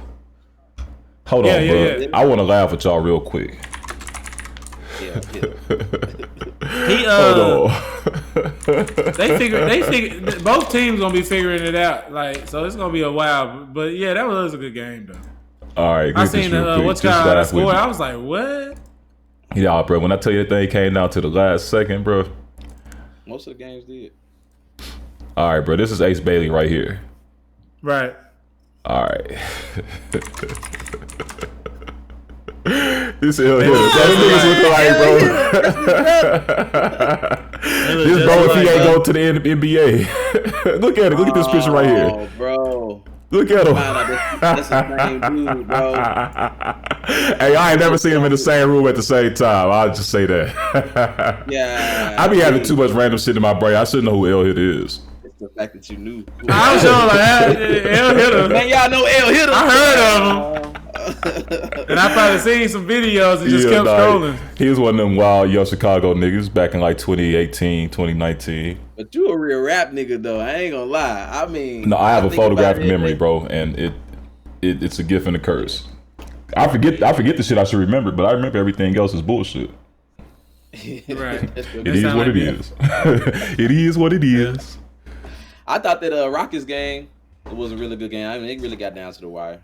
Oh, the all tall lineup. Yeah, it was a good game. I think Kevin did a really good job. I think it was just a really good game overall. Kevin, you don't know that nigga Kevin Durant, man. Say his name. KD, you know what I'm saying? My nigga KD, you know what I'm saying? There you go. He had a good, it was good. I feel like he did a good job. Yeah, bro. I thought it was a good game, bro. He was working really hard, bro. For him to be how old he is, in my opinion, he's kind of like Bron. He's still playing at a high level. Nah, KD gonna be playing like that till he about 41, 42. I can see how old is he now? staying in the league about 42. He 36, 37. Yeah, he 36. Yeah. Cause James Harden 35. Oh, okay. Yeah. Y'all got any games coming up that y'all interested in on the NBA side? Let me let's look at what we got. Make some I think it's dope when we make our predictions and then we're able to look at it throughout the week and see how good we do with that shit. Today J-Mac is not credible though, so I don't know. No. Yeah, but not an NBA for sure. Hey, now I will say the Thunder, man, bruh, the first 2 games and SGA is still playing like he never left. 50, like he had 55 last night. SGA said if I get 30, like it's just a regular day. That's how you know you a baller, bro. Like he said, if I get 30, it's, I expect to get 30. So you say Thunder over the Hawks for sure. I'm with you there. Yes. The Hawks ain't on shit. I don't know why y'all be trying to say Trae Young like that. He if is. you like that, but he just, do it yourself. I feel like Trae Young not really supposed to be that guy. I feel like he's a guy that can score, but he's not supposed to be that guy. Supposed to have somebody else on the court. Put Trae Young with Ja. Hell no. Well, yeah. I would say put Trae. Don't think about it too fast now. Put Trae Young with Ja. I mean, that would go hard, but that would go hard from a standpoint. But you know what? But at the same time, they both need the ball, so that's the only thing about it. I feel like make Trae Young a Steph Curry. Not Steph Curry. Klay Thompson. Make Trae Young a Klay Thompson ass nigga. Put Trae Young with the Spurs with Wemby. But that's what I say. Man, fuck Wemby. Y'all saw Wemby and Zion going at it, huh? That nigga blocked that shit 2 times in one possession. Shit, 3 times. They said he blocked this shit 3 times after he dunked on him in the first play. Yeah, that shit was crazy. Nets Spurs, who you think will win that one? That should be a good game. Spurs? Yeah, of course. Celtics, Pistons. Yeah, Celtics got that. I ain't gonna lie. No. Fuck no. Don't say that. Pistons. You think so? Celtics just lost to the fucking Wizards the other day. Man, they was having a bad game.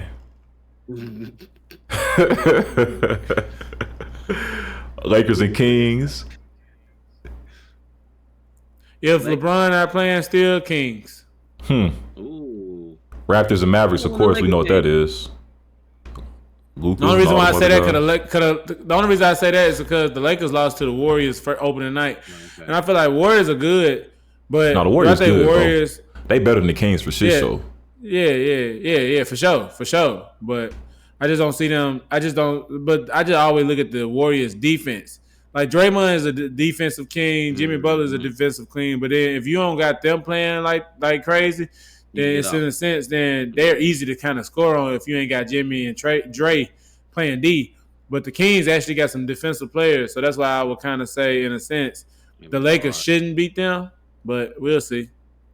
I need another game to bet on. I got to get my money back, bro. Thunder Mavericks, who you got? You wait a minute. You said the Thunder Mavericks?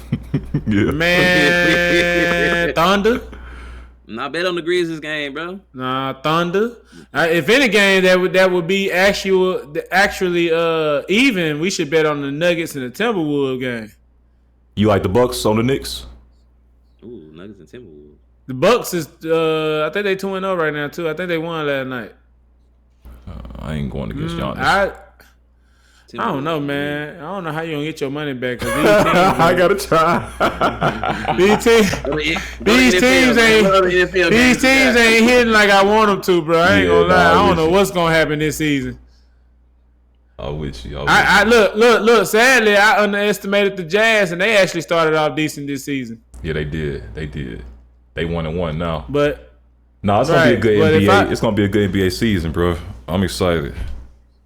Hey, let's do the man. I ain't. It got to be a team that I like. Man. Ooh, I ain't gonna lie. These games are ugly. Give me your top 3 teams, bro. You got the Kings.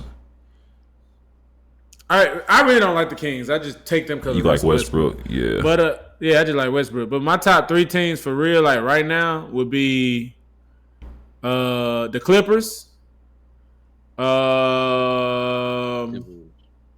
I ain't gonna lie. I like the Sixers right now. Even with Embiid playing like shit? It's not for him. I like VJ. I like that rookie. Okay. He giving me early Anthony Edwards vibes. Like, I'm finna come out slinging. Like, this nigga had 34 points on his first night. I know that was a pause moment. That nigga had 34 points on his first night as a rookie. Debut. Like, 34 points. Like, so after I saw that was enough for me to... Huh? Take me on the Magic Sixers then, $10. Magic Sixers? Yeah, Sixers winning that. $10. That boy got the Michael Jordan itch. Yeah. I gotta win it back, man. All right, bet. Say this. Yeah, Sixers won. Wow. Let's fucking get it. I'm gonna keep this 20 in my account just in case I lose. I'm just gonna send that 10 just right send there. it back. I'm getting all that back. I'm coming for it. I'm coming for it. Hell yeah, man. But yeah, and I want to say the Mavericks is a top 3 team, but until they get Kyrie back, man, they gotta get Kyrie back. Cooper Flag was making some weird decisions in the first game. Yeah, man. Klay Thompson be wide open. That man don't even pass. He would throw the ball away. I seen Klay Thompson try to get his shit off. Like he trying to shot create instead of just being a spot up shooter, and it's not looking as good for him. He got to get more comfortable with it. Look like. Yeah, for real. And he old, man. That's what I'm about to say. Do you think he even got a chance to do that, or is it's just his time? I think it's too late. I think he's trying to create something that's way past his time, and it's like, bro, I understand Kyrie not here. We need somebody to create shots. You ain't gonna be that dude, bro. Yeah, we got too many niggas on the team that can create shots. You gotta stay who you are, a spot up shooter. Honestly, you need to stay who you are. But sadly, he hasn't been that, so he needs to get back to who he is. So Clay Man, the used to be Stallion put that almost voodoo an on him. He was eating that spaghetti. Clay Now it's used over to- with. You got to think about it. Clay used to play with the Warriors. He used to get almost 8 for 8 for 3-pointers. He used to at least attempt 11 threes a game, at least get by 7 of them to go in. So to think of how it went from that down to almost like 1 for 4, 3 for 6. Yeah. 4 for 9. It's kind of crazy how it just, times change. But like I said, he's 35, 36 years old. We got new blood in the NBA. We got to, what I'm saying? Young boys running around the perimeter with you. What you gonna do? You can't do that all game with their ass. You can do it for about 2-3 drives. Right. Yeah, after that, it's over with. Them niggas got win. Let's look at the NFL, man. Thursday, My the Rams Vikings been and the doing Chargers. good, baby.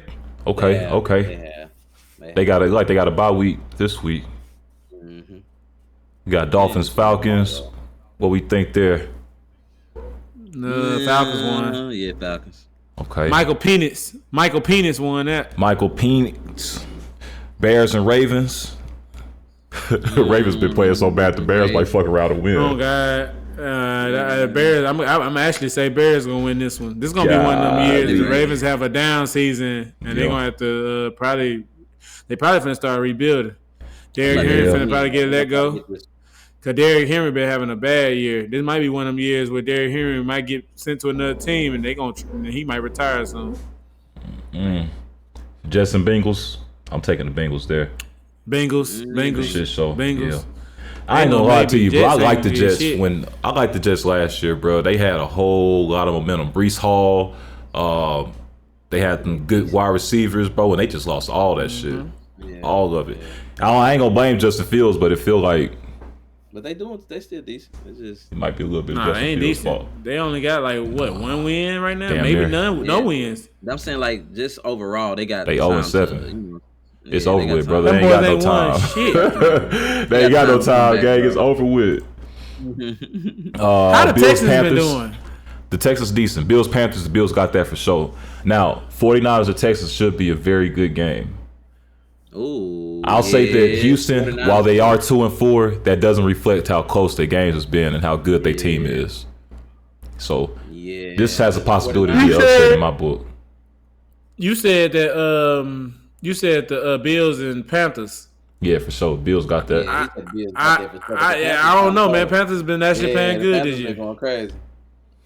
Panthers It's and Bills Jaguars. Mafia, man. It's Bills Mafia, man. Yeah. Panthers It's and Bills Jaguars, Mafia. I understand, that's those your Jaguars team. been going pretty good too. Maybe I should bet that game with you. How about Shit. I mean, if you want to lose your money sooner, yeah, we can do that. Yeah, I would probably lose it for real then. Hey, That's I'm trying to an be actual fair, man. I'm trying to be fair. That's Hey, the an last actual game was an actual bet, man. Don't fuck around with my game, man. The Jazz is okay. They is okay. Browns, Patriots. Patriots. Yeah. Patriots. Yeah. Patriots? Yeah. Patriots. Them boys going off as of late Browns too. even won. They remind me of like the Wes Welker days almost, man. Tom Brady, like Yeah. not to the same level, but they just playing well again. They doing much better, bro. My brother's so excited, bro. I'm like, bro, I mean, calm down. Eagles lost to the Your brother Giants. really is an old school dude. He like the Patriots. You said the Eagles gonna lose to yeah, he a big Patriots fan. Yeah, He Eagles to gonna the lose Giants. to a concussion Nah, dart. bro, this is Eagles, bro. We're gonna be straight. We're gonna be straight A because we throwing concussed that dart. bitch now. We throwing that bitch now, boy. We ain't running no more. Okay. We'll Taylor see. gonna We'll lay The see. way you explain football just makes me not want to watch it. Take a bet with him. Five, Let's bro. go. Let's go. We gonna get that Prize Pick sponsor soon. Yeah, J Man, you pick $20. You pick Giants, and I got the Eagles. No, bro. I'm not betting. All right, Buccaneers. If you believe in Saints, your team, go against That's them. a given. That's a given. The Buccaneers got that. Titans, Colts. I'm going with the Colts for sure. Colts. Packers, Titans, Steelers. boo boo. Yeah, facts. Packers, Steelers should be a very good game. That's probably why they prime time. Yeah, that's gonna be the best game of the season for real. I mean, of the week that's gonna for be real. good. Yeah. I'm Who you got? going for I'm pulling for the Steelers. actual Packers to win it. I'm gonna go with the Steelers too. Yeah. I'm gonna go with the Steelers too. I like their Cowboys coach. on this. Cowboys, Broncos. Cowboys got that. You crazy as hell, boy. Cowboys You must got not know that, who the bro. Broncos head coach is. You must not know where he came from. All right, do your research. Come back to me and talk to me, man. Sean Combs. I just feel like Cowboys got it, bro. Sean did it, Combs. He riding them horses. The way Lamb was showing out that last game. Hey, go look and see who they coach is. Come holler at me, man. Okay, I'm gonna start that. And Commanders and Chiefs should be a good game too. Chiefs. Man, Chiefs won that. You think so? Mm-hmm. Yeah, Chiefs need to. They got to come back on. They got to revitalize themselves. They'll do it. Okay, and then Ravens Dolphins will close us up. Yeah, that's a tough one to pick because the Ravens are on the decline and the Dolphins are trying to come back up a little bit, so they might be in the middle. I'll go Dolphins. I'll go Ravens. I'm gonna go Dolphins, man. Dolphins got a back-to-back though. They playing on Sunday, then they got to run back on Thursday. Tua is, man. I'm sorry, I almost said Tua was the R word. Yeah, he's ready to play. He's ready to play for sure. He's ready. He's ready to play. Get his head knocked off his shoulder. Stop, bro. Stop, bro. Man, what else you got in sports, bro? Oh, what's up with this Chauncey dude? What's up with that, bro? All this Mafia that's happening. Yeah.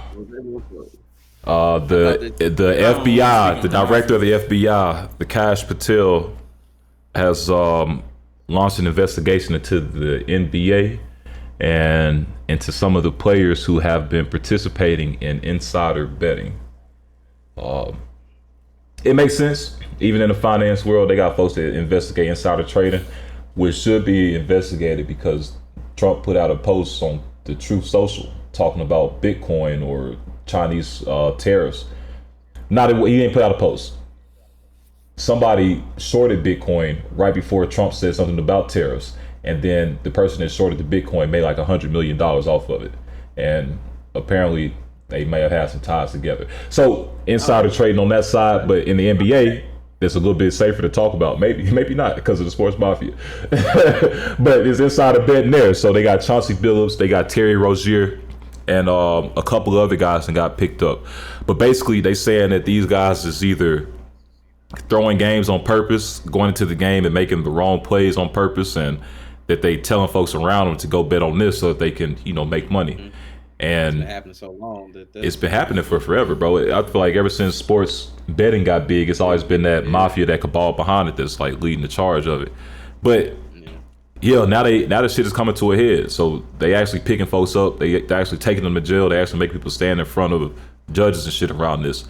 And one of the things that it's come out, I think, by Gilbert Arenas, because he got picked up for a gambling game a couple of months back, and people was like, well, why he get picked up for this? And now all the stuff is kind of coming together because now Chauncey Billups was also doing gambling with some like NBA players, but they said that he had like X-ray glasses that let you see the cards. Bro.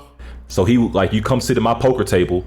I got cards that are marked on the back that you can't see, but my shades got like some kind of infrared screening on it, so I can see what cards you got while you hold them up like this. So he's scamming NBA players, taking their money that way, and they saying that there's it's a quote unquote mafia behind it that's like driving people to do this kind of stuff. And one thing that's interesting, LeBron's sports organization is Clutch Sports, I think, like him and Rich Paul. Yeah. And Chauncey Billups, after his court appearance, he came outside in a Clutch Sports shirt. So people was like, he's dog whistling to LeBron and Rich Paul to say that if y'all don't get me out of the situation, then I'm finna start telling everything and everybody going down. So I don't know, bro. It's a lot of shit happening, but at the end of the day, they saying that it's like it's a mafia behind all this sports betting and shit. We already knew that. It's just like the casinos in Vegas, bro. It's families are involved, like different. Hey man, speaking of Chauncey, and then Terry Rozier. His ass, like they throwing away games, and like they actually got the actual video right now. They got an actual video out right now showing him literally throwing the game, and then they got another video of him acting injured. Like I'm like, damn, you cannot make this up, bro. Nah, you caught. It's over with. Yeah, you cannot make this up. So I mean, it's crazy. But like they said too, somebody else said something. They was like, man, why are they putting Chauncey Billups and Terry Rozier face in it if they said they had dealing with the mafia? Why haven't they posted the mafia's pictures, like the people that's in the mafia? Like why they ain't put them out there? You just putting out the basketball player from the NBA, I guess, because they got names and shit. But then why not put a picture of the mafia? Why y'all haven't arrested the mafia yet? Cause they smart. They the mafia. They part of the Italian. No, it ain't about being smart. It's because it's the same people that's in the White House and in the Black House and all these other political stations. They all work together. So they do it because you white. So they gonna fuck you up. And honestly, I wouldn't be surprised. I hate to be the guy with negative. But man, you find out something happened to Terry or Chauncey in the next couple of weeks or the next couple of months before, or they go to jail and something happened to them in jail. You just never know, bro. Oh yeah, they gonna. Cause like they said, once you mess with the mafia, and then once you get in a situation like that, they kind of get you out of there. You swimming with the fishes, buddy. You got to go. You got to go, brother. But I was thinking about that I was thinking about that this morning. I was thinking about the fact that it's mafias out for real, like real life people that live like the mafia, just like how we in Texas, and it's like you never know. Like you might be right parked next to a guy in the car that's with the cartel. Like I be thinking about all that stuff, bro. As deep as corporate is, like all these institutions and stuff, like the finance institutions, these things that are built on top of that, all these businesses, as deep as or as high as corporate goes, the underworld goes as deep the other direction. Right. Just as deep and just as intricate and just as it just ain't put on the front lines. A lot of it. They just found somebody the other day hanging. He was hanging from a bridge in Houston. Mm-hmm. He was set on fire. They found him on fire, hanging from the bridge in Houston, and they was like they trying to see if it was either a homicide or a suicide. And 9 times out of 10 they gonna say it was suicide if they don't ever find But they said they can already tell that probably was the cartel that did that shit. Probably was, bro. You never know, and that's like what P said. You just never know because there's so many people in play that's working for them. That's the face of something. So they can do their work underground all day, every day because they got the faces. That's why, like you said, with the people that's being outed in sports, they were set up to be outed. Like, you know what I'm saying? Like, you gonna be the face that get revealed if this stuff, because we ain't playing the loose ends around here. Hey, man, we got to make sure we come with our information together, all our plans of what we're going to do together for this Kevin Gates show. He be talking about big cartel business and stuff. So we might meet some guy named Pablo in behind the stage. I ain't going to lie, y'all putting in that work in Austin. Cartel there. Speaking of putting in work, man. Cartel. Speaking of putting in work in the cartel and the mafia and the mob, all this news as of late has been crazy. And there's also some news in France that the Louvre, I don't know how to say this shit. I ain't French, but it got robbed. The Louvre. But it got robbed, bro, for $100 million. They said in broad daylight. And of course, everybody said it's like an inside job or something. But the fact that motherfuckers was able to go rob the Louvre and make off with $100 million worth of jewels is crazy to me, because I've been trying to get y'all to let's go do a heist. I've been telling y'all. Yeah, and they got that could have been us, bro.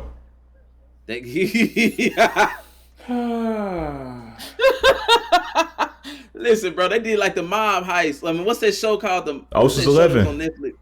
No, it was another show they had that was like based in Money Heist. Money Heist, bro. It was a good show, bro. They hit the Money Heist on them. 100 million, bro. Let's do it, bro. Come on, bro. Let's do it, bro. Man, no, y'all ain't about that. I'm finna link up with them. Hey, when y'all don't see me for a couple of weeks, just know I'm in France. I'm with the real ones, man. Y'all playing around. You heard me? Somebody need my driving skills, my getaway skills. You feel me? Y'all play it, man. Hey, I'm not gonna talk about it. I'm gonna be about it. I'm not gonna talk about it on the podcast. I'm gonna be about it. Nah, that's what we do our planning. It. We ain't gonna get caught. They ain't catch them over there, so we gonna be good, bro. Don't even worry about it. They gonna get caught, but it's gonna be some years down the line. No, they don't get caught, man. It was inside job. They don't get caught. You might be right. They ain't gonna get caught, man. But nah, man. Shout out to the French 11 that went out there and robbed the Louvre for $100 million. We don't support crime, but I do support ingenuity. Do your thing. Hey, I think that's dope. I think it's cartel boss. Yeah. What's going on in the music world, man? Wrap us up. Boo boo. It's a bunch of boo boo. Say your little brother. I'm still jamming that Top Dollar Sign, little brother. Little brother. Even that's getting boo boo now because I'm getting tired of hearing it. I like that last song still, but I wish I'm getting tired of hearing it. Yeah, I wish just go crazy. I like that the one with Leon Thomas too, like the Mixed Emotions go hard. Mixed Emotions go hard, but I wish is a different type of beast. It ain't even his best song, but it's one of his best that he's put out so far. So, recently, and the little switch he did on Colors the other day was dope. Well, he did the Usher sample. Yeah, that was dope. I went ahead and downloaded that on Apple too because he put it on Apple. I was like, shit, let me go and get that hoe. Nah, my favorite, but right now I think the only like new music I heard Miguel dropping a new album. I really haven't said I was gonna check for it yet. I love Miguel. I grew up on that Miguel. When I was in college, I remember when Adorn Colorado's Dream came out. I think it was like in high school going into college. Yeah, I remember like he used to be my boy, but also Miguel kind of fell off. Miguel kind of fell off after that album where it was like going to hell. He had a song like that on there. I think he fell off though. So, but I know he got a new album coming off. I think Leon Thomas got an EP coming out. Honestly, I'm gonna be real, and I'm gonna be real. Leon Thomas, I like him. I like his style. I like him. Now, do I go to him quick? No, because I know everybody else quickly went to him, and that's I'm a type of already. Yeah, I'm gonna be real. I'm a type of person I can't listen to an artist when everybody else listens to him. Like you gotta wait. I feel you. But Leon to me is still underrated. But I listened to all three on my way to work the other day. Well, back and forth from work. 'Cause I like an hour away, so I'm listening to all three of them. And Daniel Caesar's honestly, in my opinion, Daniel Caesar has the best out of the three. Miguel second, Leon third, just like in that order. But I think all three of them are doing something or trying to do something different with this particular project. And it's like, I don't care for that to happen if you ain't established in your, well, Miguel he established, he can do it. Daniel is established too. Leon, I think he should have just kept in the lane he was already going instead of that switch up. It was decent, but I don't care for it that much. Daniel Caesar he got canceled, right, for sticking up for white women? Yeah, I don't know. We should uncancel that, brother. Riding, singing, that make a saying, man. I heard that we said Daniel Caesar, right? Yeah. I heard that he was out doing performances like at local parks and just like small venues to try to get to build his fan base back up and just reestablish the fact that artistry always reigns supreme outside of the internet antics and the back and forth that may happen online because you defended the white women when black women going through all of this and whatever reason that people may not like him. He's trying to get back out there and rebuild his brand.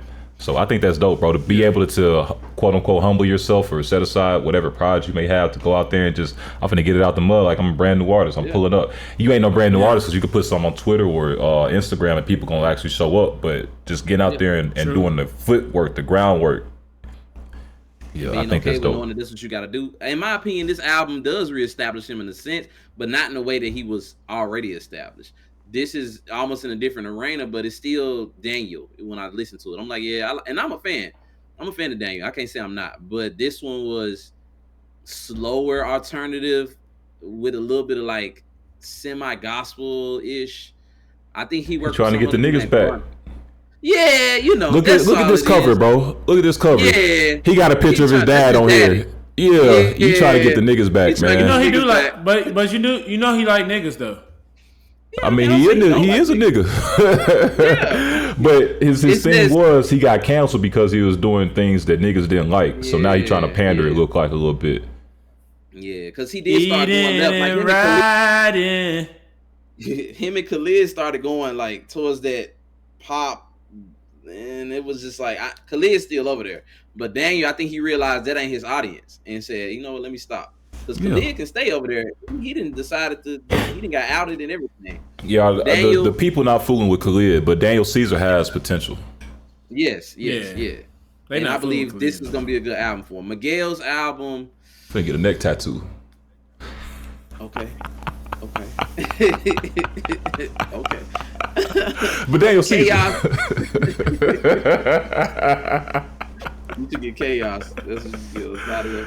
But that Chaos album was decent. It's like rock, alternative, R&B ish, but I expected. I don't want that. I don't want that from Miguel. Yeah, I know that's what we've been getting. He's been doing a little bit. I know, but he done changed over time. And I hate that he left his wife, man. Him and his wife ain't together no more, man. She was they was good together, bro. He ain't been right since they had their situation, bro. She was so bad, and she used to let him have girls over. See, that's what I'm saying, man. You gotta find you a girl that let you have girls over, man.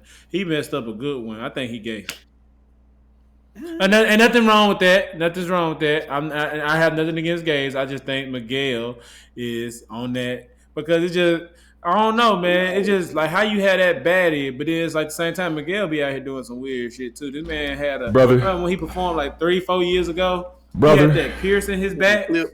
Brother, for every bad bitch, there's a nigga tired of fucking her. Yeah, you right. You right. It ain't never been about how it look. It's about how it feel. How does she make you feel, man?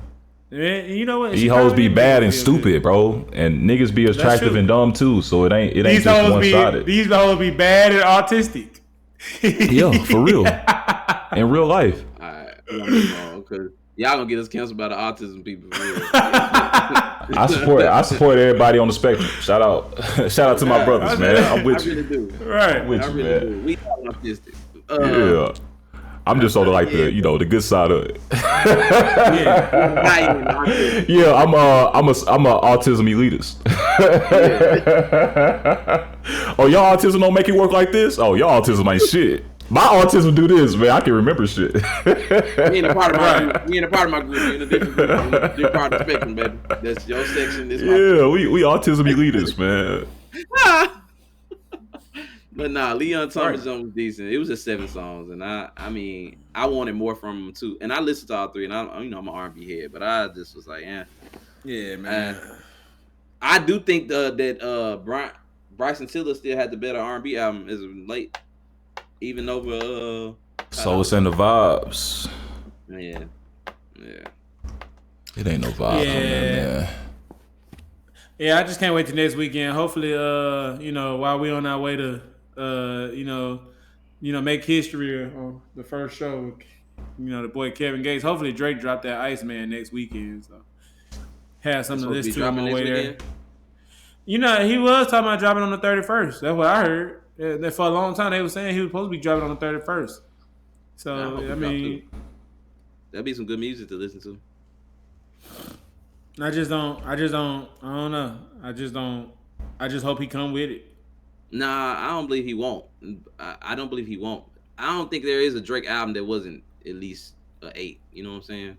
So I don't think who dropped some music this past weekend, and I respect him a lot more now as an artist. I don't care for him as a person, but Damian Lillard, he dropped a song this weekend. I think he might have been dropped, but I've been seeing it more.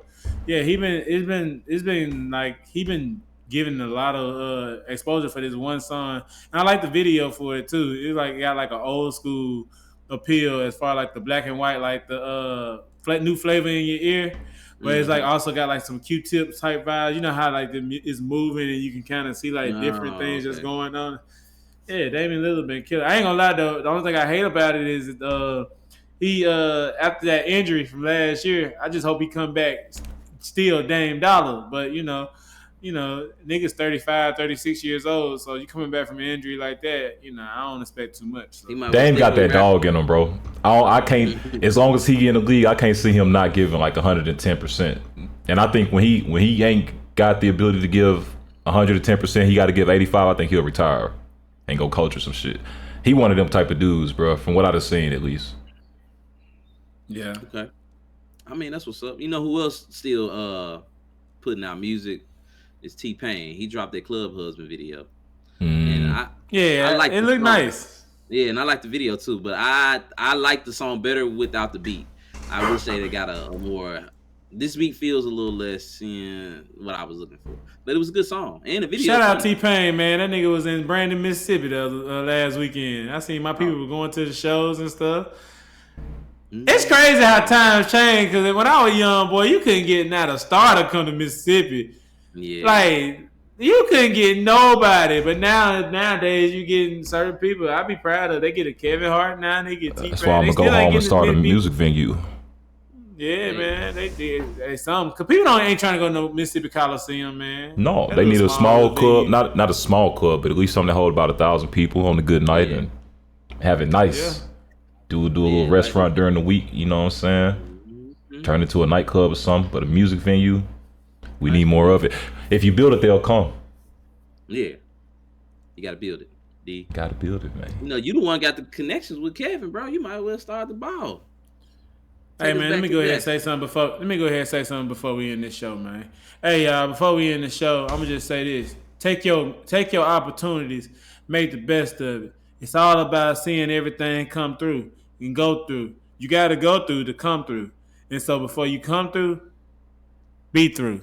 All right. Now also think about this: us brothers. P said something. He was like, "Nigga didn't say nothing, brother. So keep going."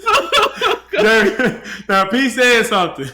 P said, at the end of the day, we need to start, we need to bring something back home. And that's the idea. That's the goal.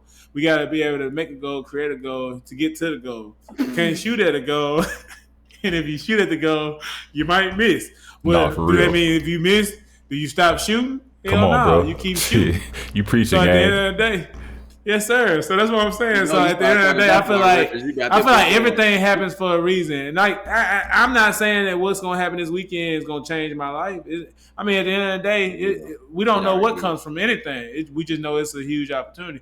But I do know that the goal is for us as individuals is to make some of ourselves to where we can get back to our communities at some point, because that's really the main thing, the main important thing.